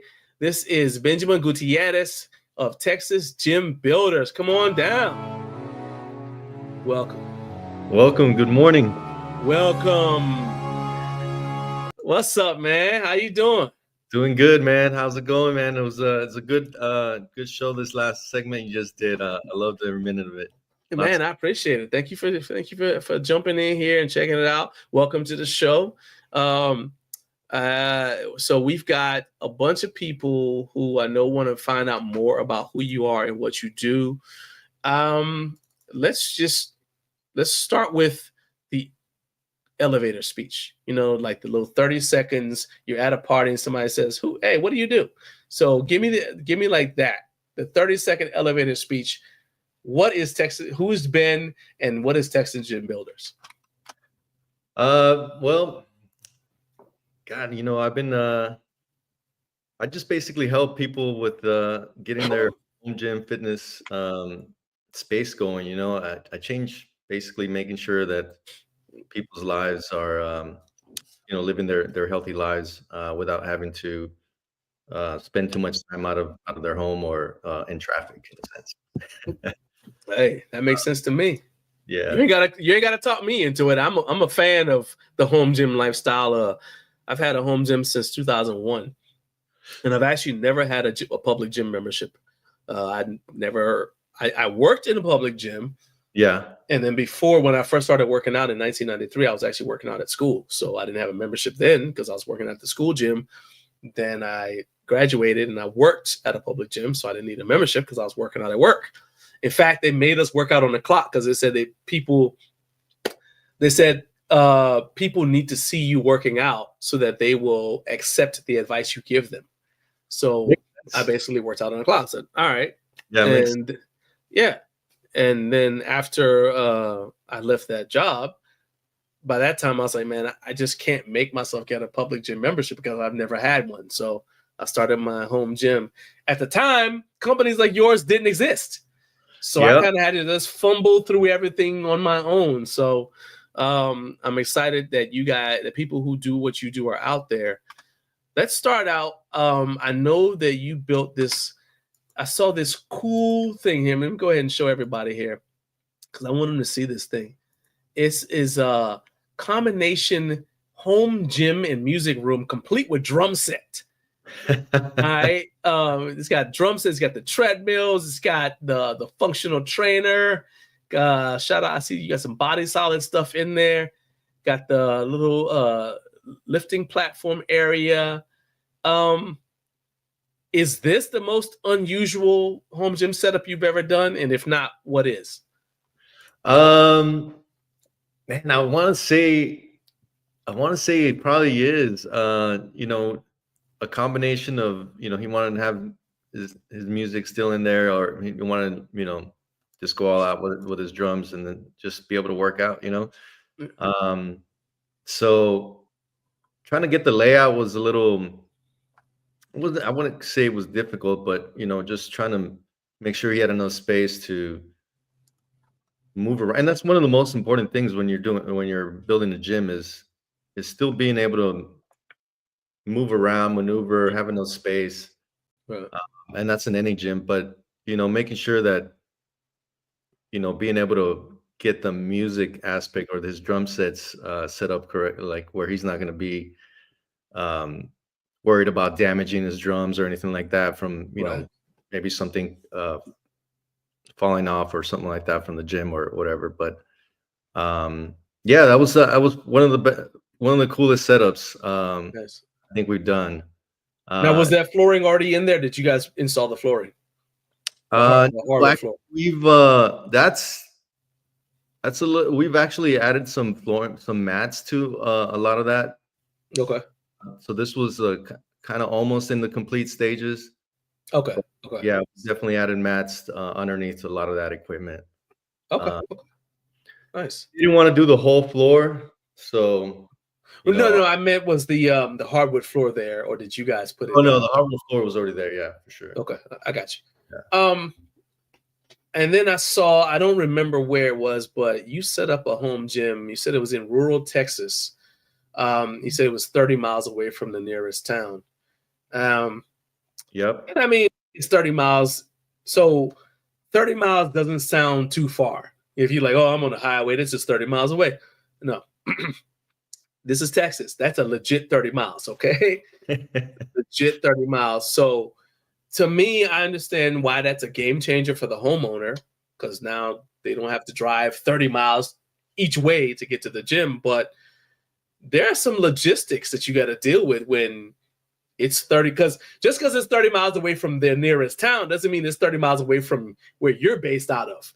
So, oh yeah. You know what I'm saying? You got to like take everything to the site. How's your crew going to eat? You know what I mean? It's like, okay, oh, everybody's got to bring their food because we can't just say we're going to take an hour for lunch. Heck, it's going to take that long just to get to town. So talk about some of the logistics that you have to deal with, especially somewhere where that's really spread out like Texas. Well, let's see. Well, first of all, you gotta. It's really just making sure that obviously you do the consult.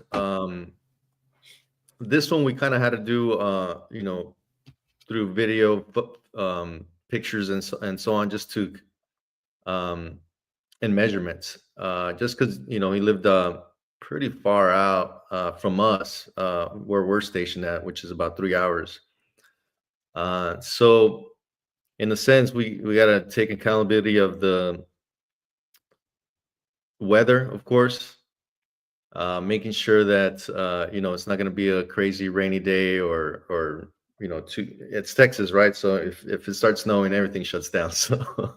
Oh yeah. I don't know how to deal with that. But you know, in your defense, that ice storm was crazy. Yeah. That ice storm was crazy. Yeah, that's I don't know about that. We just don't have the infrastructure, you know. Yeah. You know, icy roads. You know, too many accidents happen just because we're just not used to it. Yeah. So there's that aspect, of course. Yeah, and of course we got to make sure we bring our lunch, just because. And most of our clients are great hosts. You know, they always offer us water, food, anything like that. Right. As a matter of fact, that client gave us some venison. Oh, sweet. Okay. Yeah. So we had our own lunch, but you know, like I said, our clients are always awesome hosts. Nice. In that sense. But then, yeah, we got to make sure the equipment is going to be able to get delivered in that area. we normally do well, kind of like a drop ship in a sense. So we order from, let's say, Body Solid or PRX, whoever. We ship it directly to the client, and then we show up either the next day or something pretty close within 48 hours most of the time, and set it all up. Are you, so you mentioned Body Solid, and I've seen them in a bunch of your different things. Are you considered one of their dealers, or is it more like you get a job referred to you from their dealer? How does that work with you and them specifically? One of their dealers, yeah. Okay. One of the dealers, because they'll send me leads Okay. as well from if they get one. Not a whole lot, but they'll send me leads. But I'm definitely considered one of their dealers.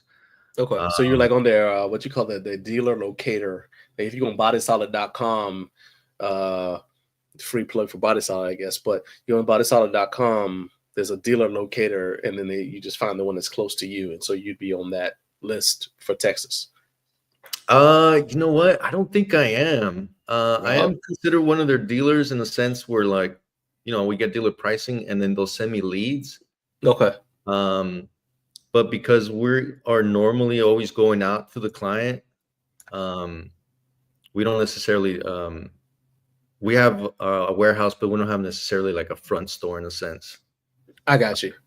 Because we're always out going to the clients and so on. I got you. One thing, this is a little bit of a tangent or a side note, but like I was talking about the distance in Texas. So my dad used to live in Dallas, right? And it's funny because my wife and I actually went through Dallas not that long ago, about a year or so ago. But so I get to Dallas for the first time, and we were driving, and I legit thought we were on the highway, and we were still in the airport.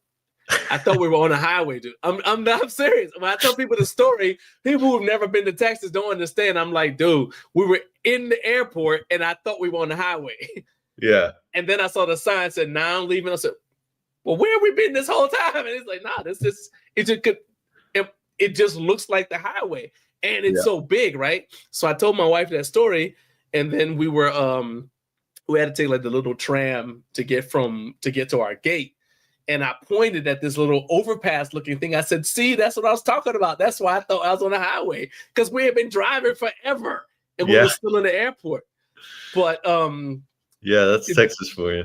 Everything's so spread out. And the thing is, like, people don't even realize that y'all's speed limit is 100 miles an hour in some places. Yeah, we have to, man. It's just everything's, and you're still so spread out. Driving 100 miles an hour plus, and it still takes forever to get places because it's so spread out. I was like, my son and I were driving through Austin last time we went to Fringe Sport. This was a few years ago, and I was like, and he was like, "Dad, the speed limit is 100." Because I mean, we were coming from he had driven in California, he had driven here in Georgia. He'd never driven in Texas. He said, "Dad, the speed limit is 100. I said, "Yeah." And they mean it, because it's going to take us a minute to get where we're going. And then the speed limit went down to 80. I was like, 80 miles an hour in a residential area. This is insane. Yeah. It's crazy. It's everything's, like you said, it's just, everything just takes so. I mean, we're in the Austin area. That's our base. Okay.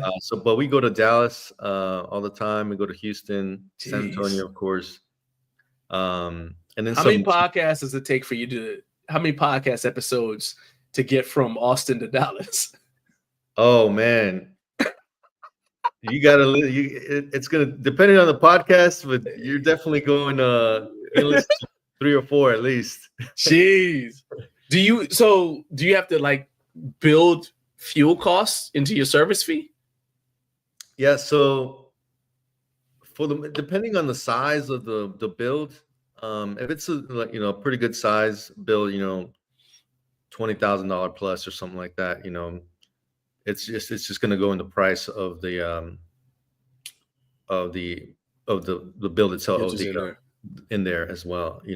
There's no extra cost or anything like that. But if it's a smaller build, maybe 5,000, 6,000 or something like that, there is going to be basically an ad for that fuel Right. cost and time, just because you know, Dallas, let's say we do a good size, you know, $6,000 build or something like that.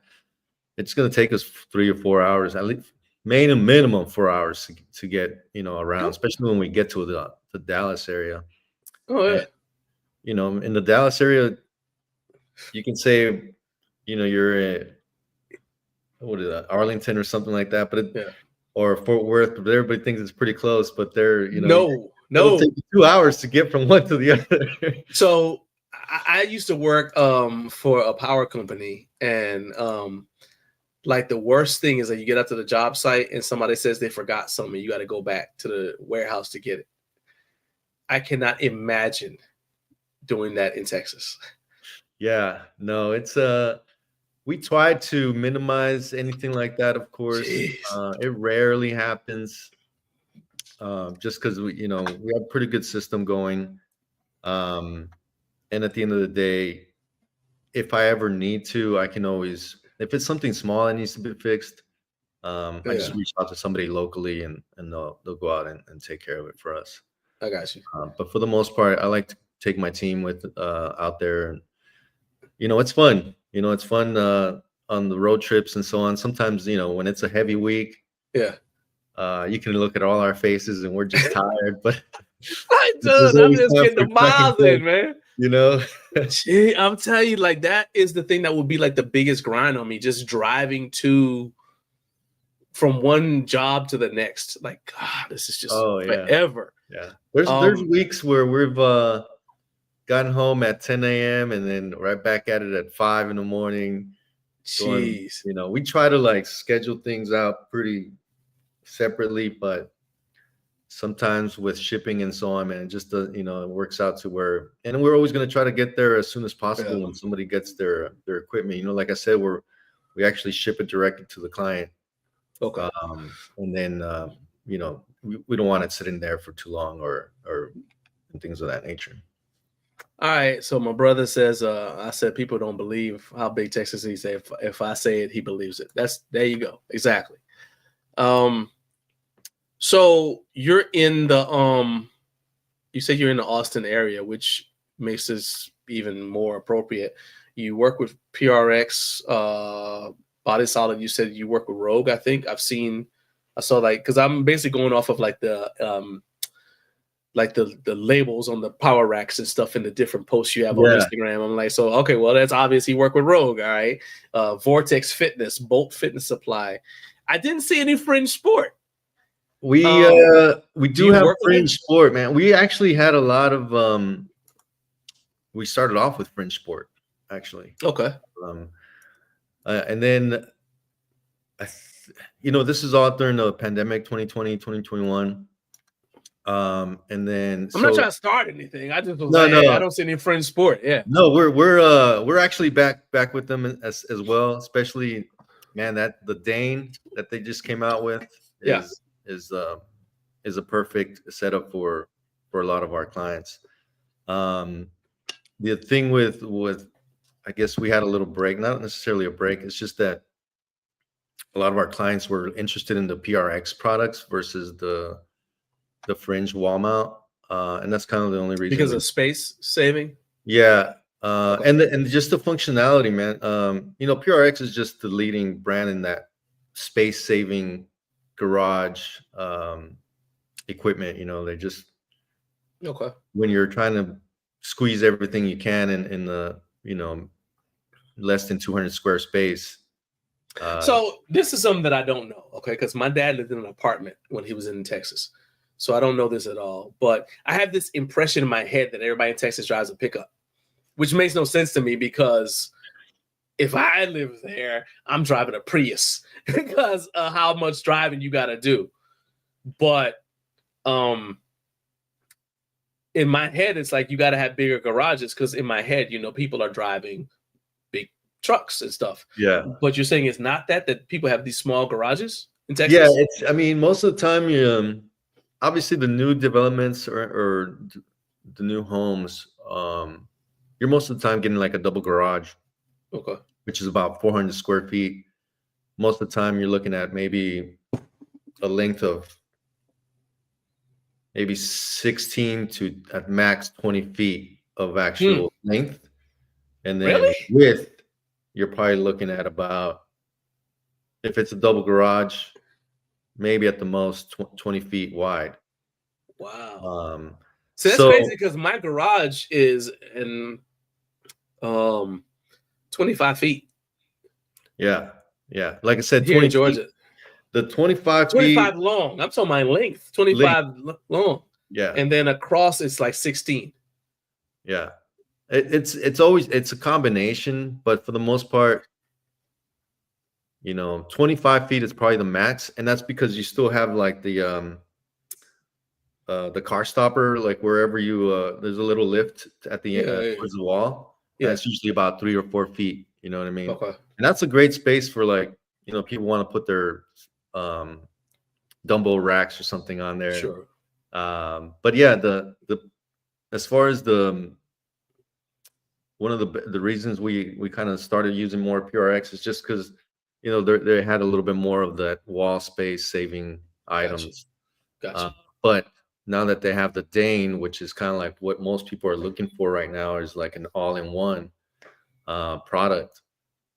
We love it. I mean, it's a great system. I think they just came out with the 2.0. We're actually going to set one up here later on today. Oh, sweet. Okay. So no, we're still with Fringe, man. Okay. We're still there. All right. So walk me through, like I named a bunch of different brands that you use. So walk me through your process for setting up a home gym, starting with the initial consultation. So I'm assuming somebody goes to your website or I guess they may find you on Instagram, but they're going to end up at your website. So I guess they click this free consult button. What happens after that? So basically what happens after that is we set up a first initial quick phone call, just kind of get an idea of what it is you're looking for. At the end of the day, we're trying to build the gym that's exactly kind of what they're looking for with their budget. Okay. And their space, of course. We do a lot of garage gyms. Okay. But some of those gyms are also in home, rooms where like the rooms are maybe 11 by 13 feet or something like that. So I got you always have to get the measurements, and also depending on how tall your garage or room is, because people make a lot of mistakes of like trying to get this rack that's, like the Rogue racks where they're like 118 inches tall. Yeah.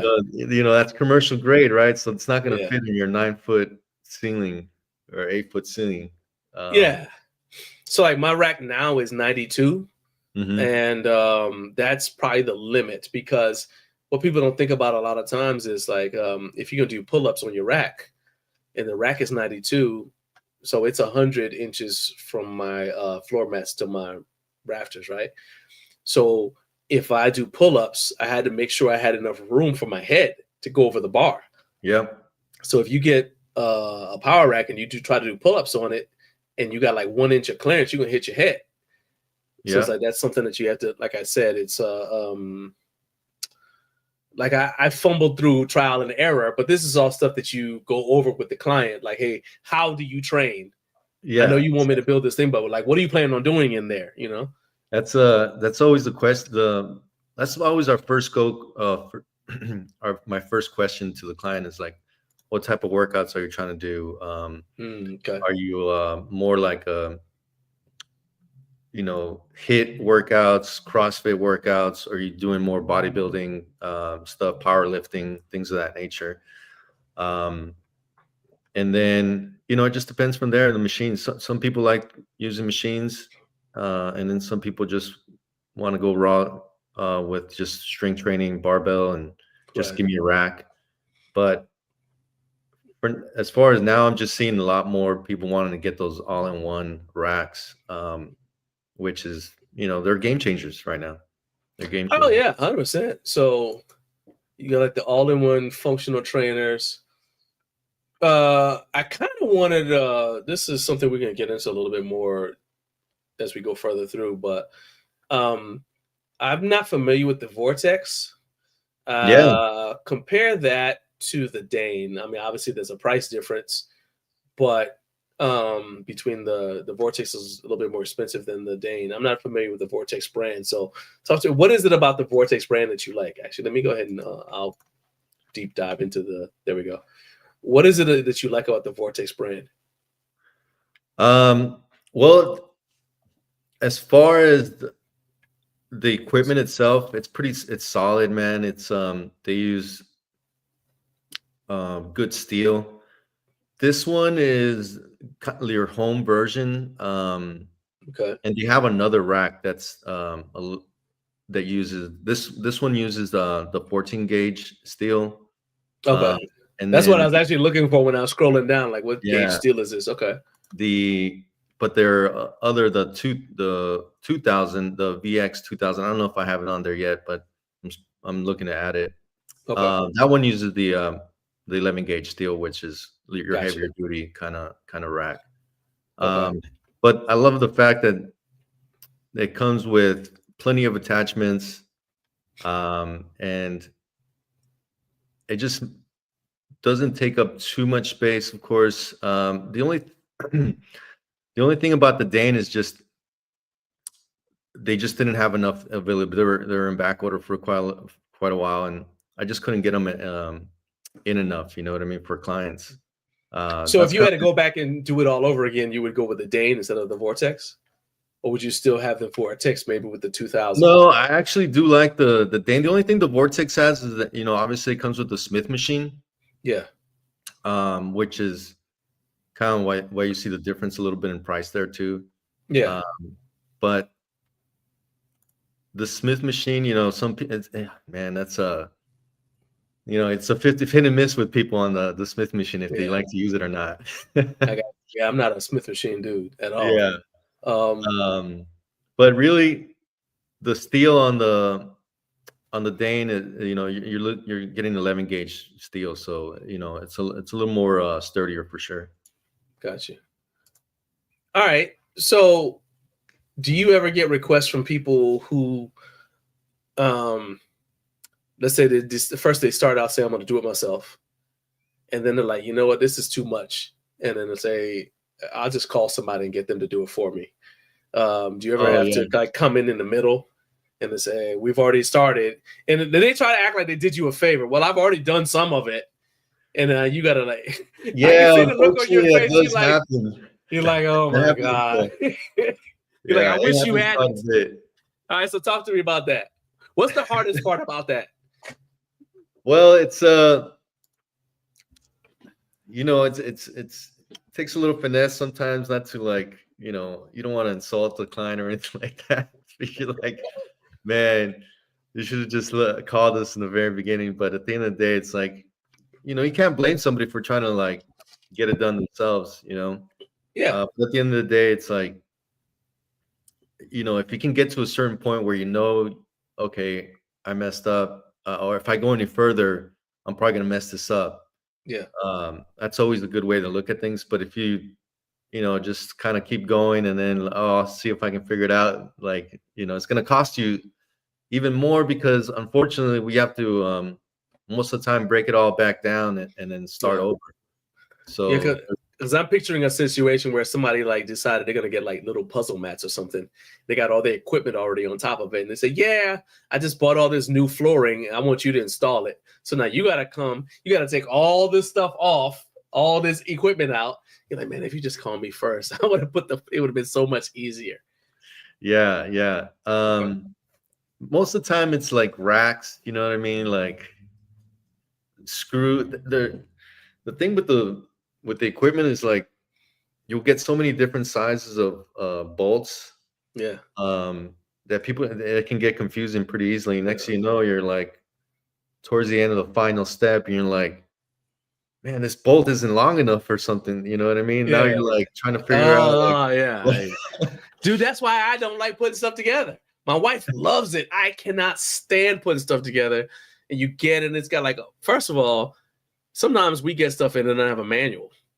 And then you got to figure out what goes where. You got to reach out to the company like, man, look, do you have a video anything like? have you guys thought about making like assembly and installation videos for the That's those products? that is on that's something we've been talking about. So we're definitely gonna be start putting up. We're gonna get the YouTube channel going. We're gonna start putting up some Heck videos. yes, I'm telling you, that is like the number one thing. Because yes, for somebody who does like what I do, or even somebody who does primarily product reviews, you obviously put the thing together, or else you wouldn't be able to review it. So there is something, you could video that process, but sometimes nobody wants to do it because they're looking at it like, man, this is going to take too long. You know what I mean? Like the video is going to be so long, nobody's going to watch it.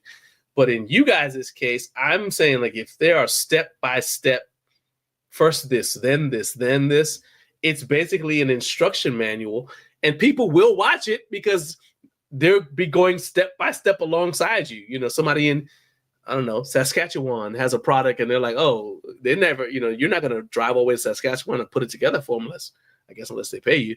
But you can still kind of like fill a need in the home gym community that I don't think enough brands do on their own. I wish they did, but they don't. Yeah, no, that's absolutely right. I mean, obviously, most of the time these things come with instructions, most of the time. But when we first started doing the racks, or when we get a new rack that we haven't done before or something like that, sometimes we just need to, it's whenever you look at the instructions and so on, obviously we have to read through it completely. But most people aren't going to. No. Most people are just going to look at the pictures. They just start putting it together. Then it's, wait, what do the instructions say? Now you already have. Yeah, I got you. Yeah. And we found ourselves in that situation when we first started doing this, of course, because, we're guys. So what do you? Yeah. We already figured it out before we even started, right? Yeah.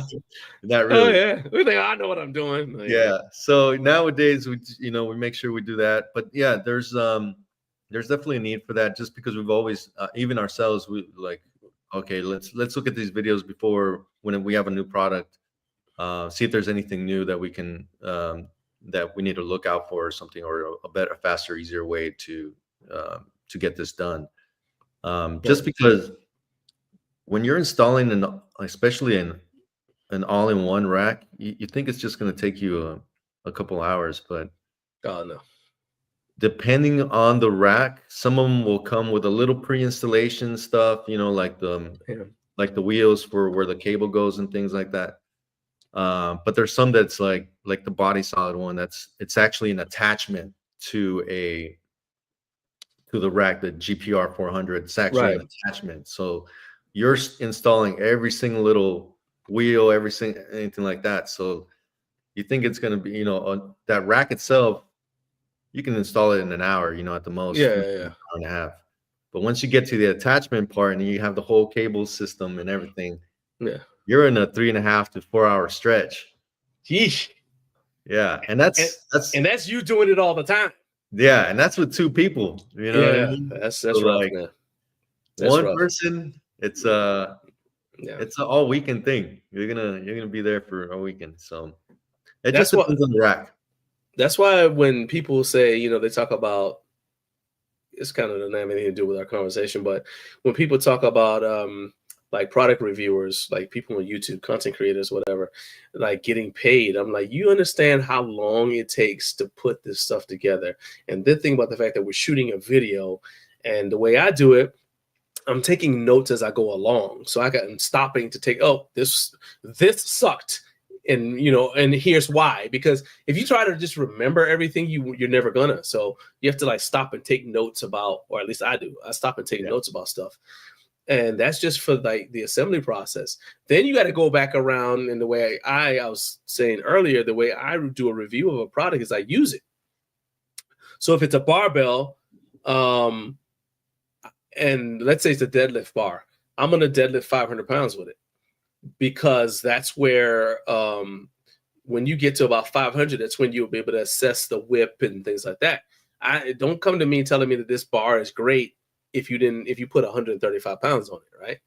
So, that takes time, because you know, I may not be able to deadlift 500 pounds today. You know, my back might be sore for whatever, or just I may not have time.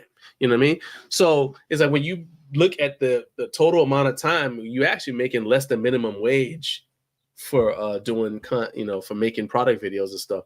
So I have zero shame when I'm like, hey, I don't care if you know, I'd love it if you click this affiliate link, but at the very least hit subscribe for me, something, because I'm making less than minimum wage here, you know.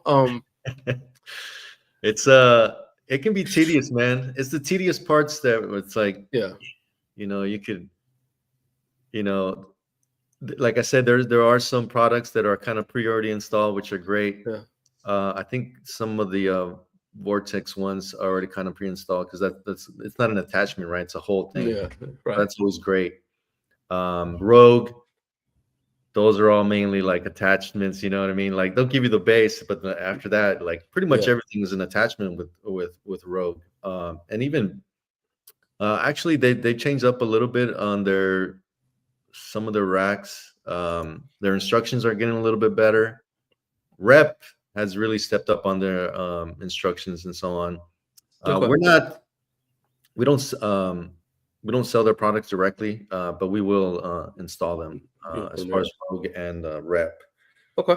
So our main ones are, like I said, Body Solid, PRX, Vortex, which is, and Fringe, of course. Now I'll get back again. Okay. Now we're gonna do the word association thing where I'm gonna ask you, like, I'll tell you the names of different brands. I just want you to tell me what you think of them. And if you don't have any experience with it, you just say I've never used them or whatever. It's fine. But I do want to. But before we do that, I want to talk about cardio stuff. Okay. So I'm a fan of Spirit treadmills. They're not super expensive. They seem to be user friendly, fairly durable. They're not really difficult to get. And if I weren't going to go with that, I would go with probably something like what you would find in a hotel. I know you've done some hotel builds. Just because if you're going to put it in a hotel, it's going to be durable, because you think about how many people are going to end up using it compared to just me and my wife using it. I'm like, this thing will last forever. You know, if it's good enough for a hotel, it'll last forever for us, right? As far as cardio, in terms of like treadmills, rowing machines, whatever, which brands do you like on the cardio side to recommend to clients? Not commercial grade. Obviously let me see. Spirit's got a good one. True, it's pretty good. Okay, yeah. And depending on the athleticism, you know, you got to go with the Assault Runner. Do you like that because it's not? You're talking about the non-motorized. Yeah. Okay. Just because and it just depends on the athleticism. You know what I mean? Some people just really want to get that VO2, just max it out as much as possible, and you know that's always a good one for that type of running. Motorized, pretty simple. Yeah. You can move it around. If it's a home gym, I like to make sure it's something that you can move it around pretty easily. Okay. If you go too commercial, it's tough, and we've definitely had to move out some because we also do like smaller things for clients, like moving in their treadmill from one place to another or something like that. Gotcha. If it gets too heavy duty, it's a task to move those things around. Yeah. But you're gonna get the same you're gonna get the same type of workout in a sense, because you're not depending on the client. I mean, there's not, unless you're using it 6 hours, 7 hours a day, you don't need much. Right. You mentioned like moving stuff around for customers and in general, like putting stuff together. Is there a type of job that you won't do just because the headache is not worth it? Oh yeah, there's always been. He said, "Oh heck yeah!" Yeah. All right. There's like when people order stuff like from the Amazon, like cheap stuff, man. It's like, and then of course they think because it didn't cost them much that getting it installed shouldn't cost them much either. But hey, it's the same amount of time it's going to take me to do this. Yep. $5,000 rack. it's gonna take me to do this. Yeah. You know, Sometimes longer, to be honest with you. Sometimes longer, especially when like Yeah. you know they had served their purpose, you know. Yeah. But at the end of the day, it's when it comes to getting it done, you know, it's going to take us the same amount of time. So you know, it is the price is the price, you know. That's the only thing there, but that's the only time we're like we have to just say no at some time. At some points, we're like, you know, for the price that they're trying to get it done, it's like it's not worth it. Right. You know, we try to service as many people as we can for the most part. You know, we try to say that, you know, no job is not something we can do, but at some point, you know, you got to make it make sense. Oh, heck yeah. Something that I didn't consider, because you do a lot of different builds. Do you change? So you mentioned like the PRX stuff because in a garage, people were like, "Hey, I like this for space saving." Do you kind of like have certain brands that you prefer depending on whether you're setting up a pool house gym versus setting up a gym in somebody's, I don't know, barn or something? Or like I was talking to my brother like earlier about a different brand. I was like, yeah, but his gym is outdoors, right? It's got a roof but no walls. So I'm like, there's certain brands I'm like, you know, maybe that wouldn't work. Like he got a Rogue because it had drain plugs. So if because then at the time he didn't have a roof, so it's like if it got rained on, he could just pop the drain plugs and the water would go out, right? He's in Tennessee, so they get a fair amount of rain and snow and stuff. Do you have like any considerations like that? Yeah, of course. Obviously, we'll make sure, depending on if it's going to be outside or, you know, you want something that's powder coated, things like that, that's going to protect it from, you know, erosion and things of that nature, which, because you guys have like dust storms and things like that, that's going to abrade it too. It's not just rain. Yeah. Yeah. Sun damage. Yeah. It's, you know, Texas can be brutal, you know. It not might be your normal like snowstorm or anything like that, but like you said, yeah, it's there's a lot of dust, things of that nature that can come through. So I told you, I was there with my dad, man. I was like, this is miserable. I decided I was going for a walk. I don't know why I was walking, but I decided I wanted to walk to somewhere. And I was out there. I said, man, this sucks. It took forever to get there, and it was hard to breathe. And then like the dust was swirling up, and I was like, this is ridiculous. This is crazy.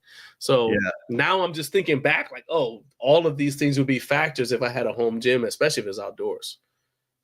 Yeah, it's well, even like when there's like we have cedar here, so that pollen is like it's in the air so much. Yeah, you know, most likely most people have an allergy to that, but it can stick to your equipment pretty easily, and you know, so you always want to make sure that it's something that's going to resist that, or you can just wipe off. It's not going to have any issues, things like that. But yeah, we definitely choose brands that are going to have a little bit more of like that resistance for sure. And you know, most of the time if you get something that's, you know, powder coated, and which most of our brands are, it makes it easy. So do you ever do recommendations of like some of the smaller companies? Like I don't know how familiar you are with like JD Gym Equipped, for example. Smaller companies that make like little rack attachments and things like that. Black Widow was on earlier today. Do you ever like kind of like make little recommended, like, hey, I know you're building a gym. Let me tell you about this to kind of like personalize what you're trying to do or whatever. Do you ever do anything like that? We definitely started. I definitely started doing that a little bit more now. Micro gains is another one. Yeah, actually, your previous guest, I didn't even know that existed. Those the deadlift sling. Yeah, the deadlift sling. Yeah. So as of right now, I'm like, because we do custom platforms. Okay. Especially in garages, right? So you always have that slant. Yeah. And so we end up building platforms for people, leveling them out so that Right. you don't have any issues later on. You know, it could be a year or 2 years from now, and next year you're like, man, my hip is always tight or something. Yeah. That's because you're not lifting in a leveled area. Right. So this one client, you know, he's getting the Rogue rack, which is the longer one. I think it's like 43 inch. So in total, you're probably looking at about 85 inches in the whole rack because it's got the cable system. Okay. So he was concerned about being able to do his deadlifts outside of the rack because you can't really do it inside. And yeah, he could do the straps, but I was just thinking about that. I was like, man, it'd be better if he had something like that instead. Yeah. We didn't want to build the platform too big because then it would take up more than he wanted in his garage space. Right. Because we're going to do like an 8x8 platform. Gotcha. And then if we ended up doing something so you can do his deadlifts in front, we'd be doing like a 10x8 platform. I got you. So instead, I was like, hey, I know the straps aren't necessarily the best option. You know, you just have to get like a little small podium platform, maybe 6 inches tall, and then you can do your deadlifts on there. But I think this would be even better. Just for that kind of type of scenario. I mean, I'll get you the link. I don't know what the US equivalent it would be because that again. So Kevin's in Japan. Yeah. And that's a Japanese company that manufactures in Korea. Yeah. So I don't know. I mean, I'm sure somebody, because like I said, I saw it on Amazon. You know, but that I'll specifically try to find the link for the. I know you mentioned mainly it was for like making sure it was less noise, vibrations, and stuff like that. At the end of the day, I think I told the customer, I was like, man, we can just get you 6 inch. Let's make it like a small platform. Yeah, basically. Yeah, so something. Raise it up so you can do your deadlifts inside the rack itself instead of having that extra space. So we've kind of been playing around with those combination things. Yeah, but I'll get you the link for it, and then you guys. This is another potential tool in your toolbox. All right, let's wrap this up with word association. I'm going to name some brands. I'll name so I named the fitness equipment brand. I'm just going to say their name, and I just want you to tell me. It doesn't have to be one word, but just tell me like what's the first thing that pops in your head as soon as I say it. Okay. Rep Fitness. Rep Fitness. Quality strength equipment, really. Okay. Cold Plunge. Ooh, Recovery Game Changer. Okay. Inspire Fitness. You know what? I haven't worked with Inspired Fitness too much, but it's a good home use functional trainers that they have. Okay. Body Solid.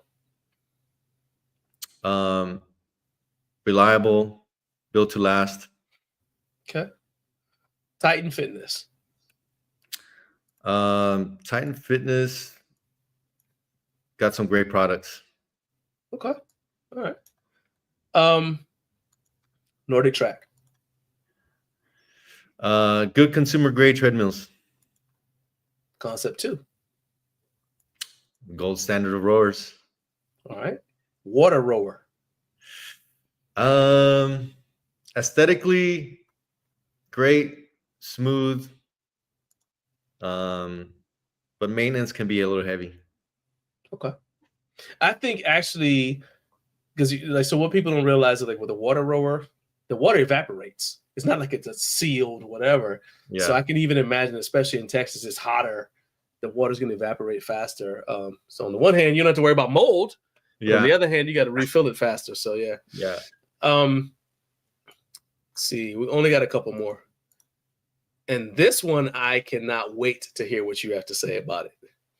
Nike. Oh, Nike Strength. Yeah, I saw it. Oh, man. Saw it too. I saw you that one. So I want to hear, what do you think of the Nike Strength equipment? Great. First of all, whose idea was that? Was it the customer's idea or your idea? I think that one was the customer's idea. We actually do have them as well on our arsenal. products. We just actually linked up with them. So did they reach out to you, or did you reach out to them? I think they reached out to us. Yeah. Okay. On Because I mean, IG. I just, you know what I'm saying? It's like people in the home gym community, it's like I don't see Nike being like this. Yeah.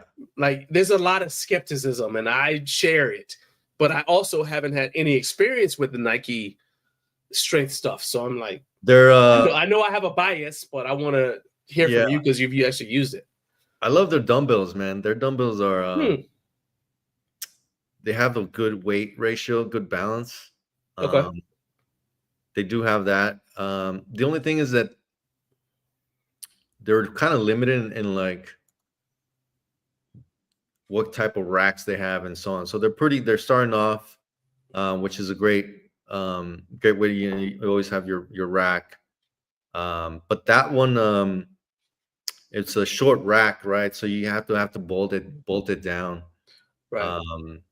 But man, they use 11 gauge steel, so any product that uses that is, it's pretty legit. Okay. But they're, it's Nike. It's going to be aesthetics and what are they? I love their weight plates. The different types of colors and so on. So aesthetically, they're always gonna go that route for sure. But I do like their dumbbells. They got a good balance to them for sure. All right, last two. Fringe Sport. Oh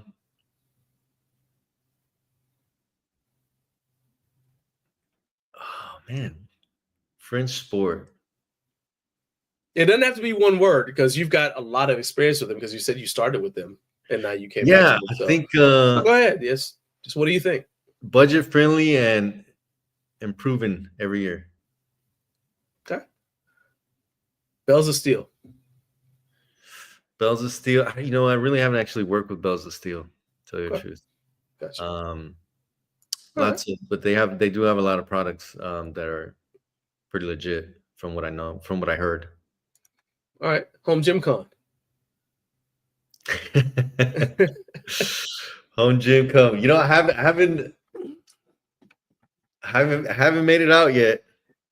So this is one of the things where I'm like, for someone in your situation, it seems like it'd be the sort of thing because like my guy Dennis Solis, who does he does what you do, but in California. Yeah, he's making it out to Home Gym Con this year, and I'm like, this. In my head, Home Gym Con is great for people like you because you get to walk up to all these different brands and say, hey, if somebody buys something from you, I can install it if it's in the state of Texas. Texas is huge. But you know what I'm saying? Just like that's what I said to him. I'll say, you walk up to him and say, hey, here's my business card. If somebody buys something from you and needs it installed, I can do it in the state of California. You know what I mean? No, it is. Yeah. Whereas for somebody like me, it's walking around saying, hey, I want to get you on my show to do what I'm doing with you right now. Right. Yeah. Hey, I'm John. I do this. I want to get you on my show. Let's connect. You don't have to send me anything. I just want to get you on my show to talk about your products, right? And help you tell your brand story to my audience. To somebody who does whose primary thing is product reviews, you get there, you get to try a bunch of things all at once. Maybe that leads to deals. People start sending you stuff. But so I think like it meets a lot of different needs. I'm always curious when I meet somebody who does like what you do, like, because I don't get the impression that people who do like what you do to go to a lot of trade shows. Yeah, I don't think I've like you don't go to Idea, you don't go to Perform Better, you don't go to, you dang sure ain't going to FIBO in Germany. You know what I'm saying? But it's like what is it that, not the barrier, but is it more like it takes you away from actually doing your job, if that makes sense? Yeah, well, there is that aspect of it where it's like, well, you gotta like making sure that, hey, it's going to be worth it in a sense. But at the same time, it's like, the only reason I really probably haven't made it is just haven't planned. Just haven't got planned you. on. By the time I'm like, oh man, it's gonna be the next week. I'm like, Yeah. bought my Well, you tickets. got time. You Yeah. got time to get out there. I want to see you out there, man. I really do think it'd be good for you from a business standpoint, because there's going to be like 100 companies there. Yeah. There'll be 100 companies, and you just walk. Hey, well, Body Solid's one of them, so like you already know them, but yeah, it's I like, already you know know, what I'm saying. yeah. I do watch the content and so on, and so I'm like, oh, okay, what am I missing, or what's out there and so on. But yeah, I've been meaning to get out there. And one of my good friends, I tell her, hey, whenever you hear of a competition going on, something that I can go visit, just let me know. Just because I'm always so just on the grind, I don't have a lot of time to like look out for things. Poke your head up and look around. Yeah, exactly. So Eric said 122 companies. So 2 companies dropped out because they just basically weren't ready. They're like, well, we won't be ready in time with our product or whatever. But there's less. So you can say there's at least 120 companies, and they're in a big room, and you literally walk from one to the next. You get to, and they'll have so much of this, man, and I know we're about to, we're going a little bit longer than I told you, but so much of this is we're looking online and trying to figure out if this will work. Looking at, okay, well, what are the dimensions? How long is it? How tall is it, or whatever? What I like about Home Gym Con is I actually stand there. I can tell you, oh, this is too short. This is like the GPR FT. And the GPR FTS. Yes. FTS. That's the one, because the plate loaded one wasn't there. But I first saw it at Home Gym Con. I was standing right there with it, and that was my first time seeing it. Yeah. And Scott them took the SPR, which was right next to it, and I was like, and I had in my head, I was like, I think this is the same rack. It's just one's shorter. Yeah. Well, now they're right next to each other, so I can say, oh yeah, so this fits on this. Oh, it fits right on here. So now I know. So now if somebody asks me, I can tell them, yeah, I've seen it, I touched it, I know, that kind of stuff. Yeah, that's like the big advantage. It's a shorter rack. Yeah. What do you think of the plate loader versus stack? Well, in general, I prefer stack because primarily because of the time savings. So my wife and I both work out in our home gym. So just from that standpoint, if we had a plate, actually when we had a plate loaded functional trainer, it meant she's borrowing plates that I might be using. Yeah. You're like, oh, well, because it's not like, so let's say I'm squatting. I'm not just using the 45s. I mean, I might throw 10s on there too. You know what I mean? And obviously we could get multiple smaller plates, but that's basically what ends up happening. And then our leg extension leg curls plate loaded also. So if you get too many plate loaded things, now that slows everybody down. Yeah. And then even if I'm the only one working out, I'm still having to move stuff around. That's more stuff to have to put away. 3 days a week, I only have about an hour to work out. So anything that slows the workout down, like having to transfer plates back and forth, that's a no-go for me. So the stack, honestly, I could say the stack gave me back about 10 minutes of workout time. When you look at loading, unloading, transferring, all that kind of stuff, give me back about 10 minutes of workout time. You know how many times I've replaced plate loaded racks because people are just like, when you get a gym or build a gym at home, you want to work out and not feel like, I'm just not satisfied completely with this rack or I'm doing this. And that's one of my things with our clients is like, look, spend an extra $900,000, get exactly what you're looking for so that you don't have to call me later, like 6 months, a year from now. And hey, I need to get this. And especially there are some racks that are like, they don't have a plate load, a stack loaded version, but you went with one that's just, I think Major Fitness just started doing stacks. But that was one of the ones that I've had a couple of clients come, oh man, I should have just gotten one with the weight stack and this and that. Yeah, And I had the Raptor F22 and I was just like, and I've had like, so I went through a period of time where I had like all these budget brands because I had been like telling people, man, don't get that. And they would always say, well, have you used it? And I always had to say no. So finally I said, you know what? Let's go. So all the ones I was turning down, I started to say, yeah, sure, send it. Right. And we went through and used it. And the number one thing that not number one, the number one thing I saw was like the time saving, how much more time it took. But then also, you know, the horns, sometimes the horns aren't 100% aligned and there's drag. So it's not smooth like it is with a stack. You know what I'm talking about? It's like if you don't load each side. And you're limited to how many plates you can, especially if you have bumper plates. Oh God, yeah. Oh man, forget about it's not worth it. It's not worth it at all. And so I was just like, I ain't going through all that. So for me, stack wins every time. Yeah, for sure. Yeah, man. Well, dude, I appreciate your time, man. I've had you on here and I try to drag all the information out of you. I hope you come back. Maybe man. Just we talk about some specific. I like to get people who do like what you do to come on and just maybe do Q&As about like problem solving things that do with specific pieces of equipment. But how can people get in touch with you if they want to hire your company or if they just want some advice on gym setup? Yeah, you can. Well, you can find us at TexasGymBuilders.com, of course.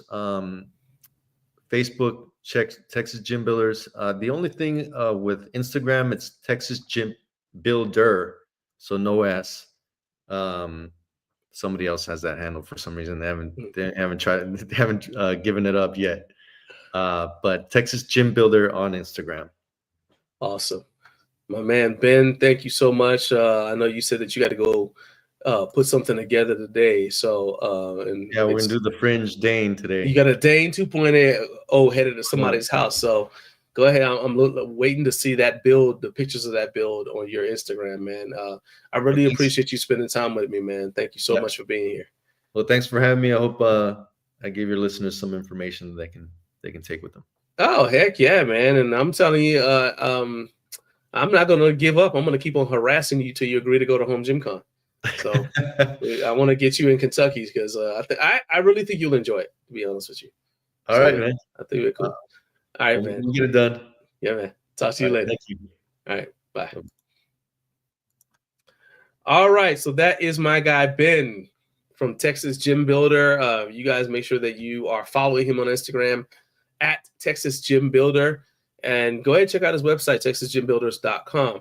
Now, what we have coming up next week, I told you guys that we're going to have Phil Patty. He's the founder of American Barbell, the people who made the Chewy bar, which is one of the most famous bars, the IPF Spec Chewy bar.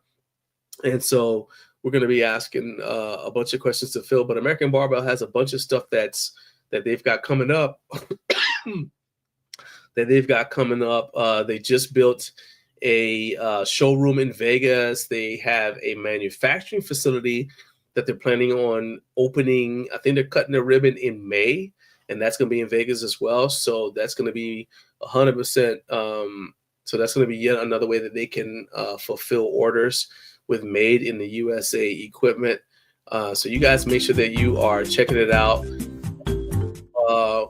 We're going to be bringing you some content from HFA next week because we'll be there and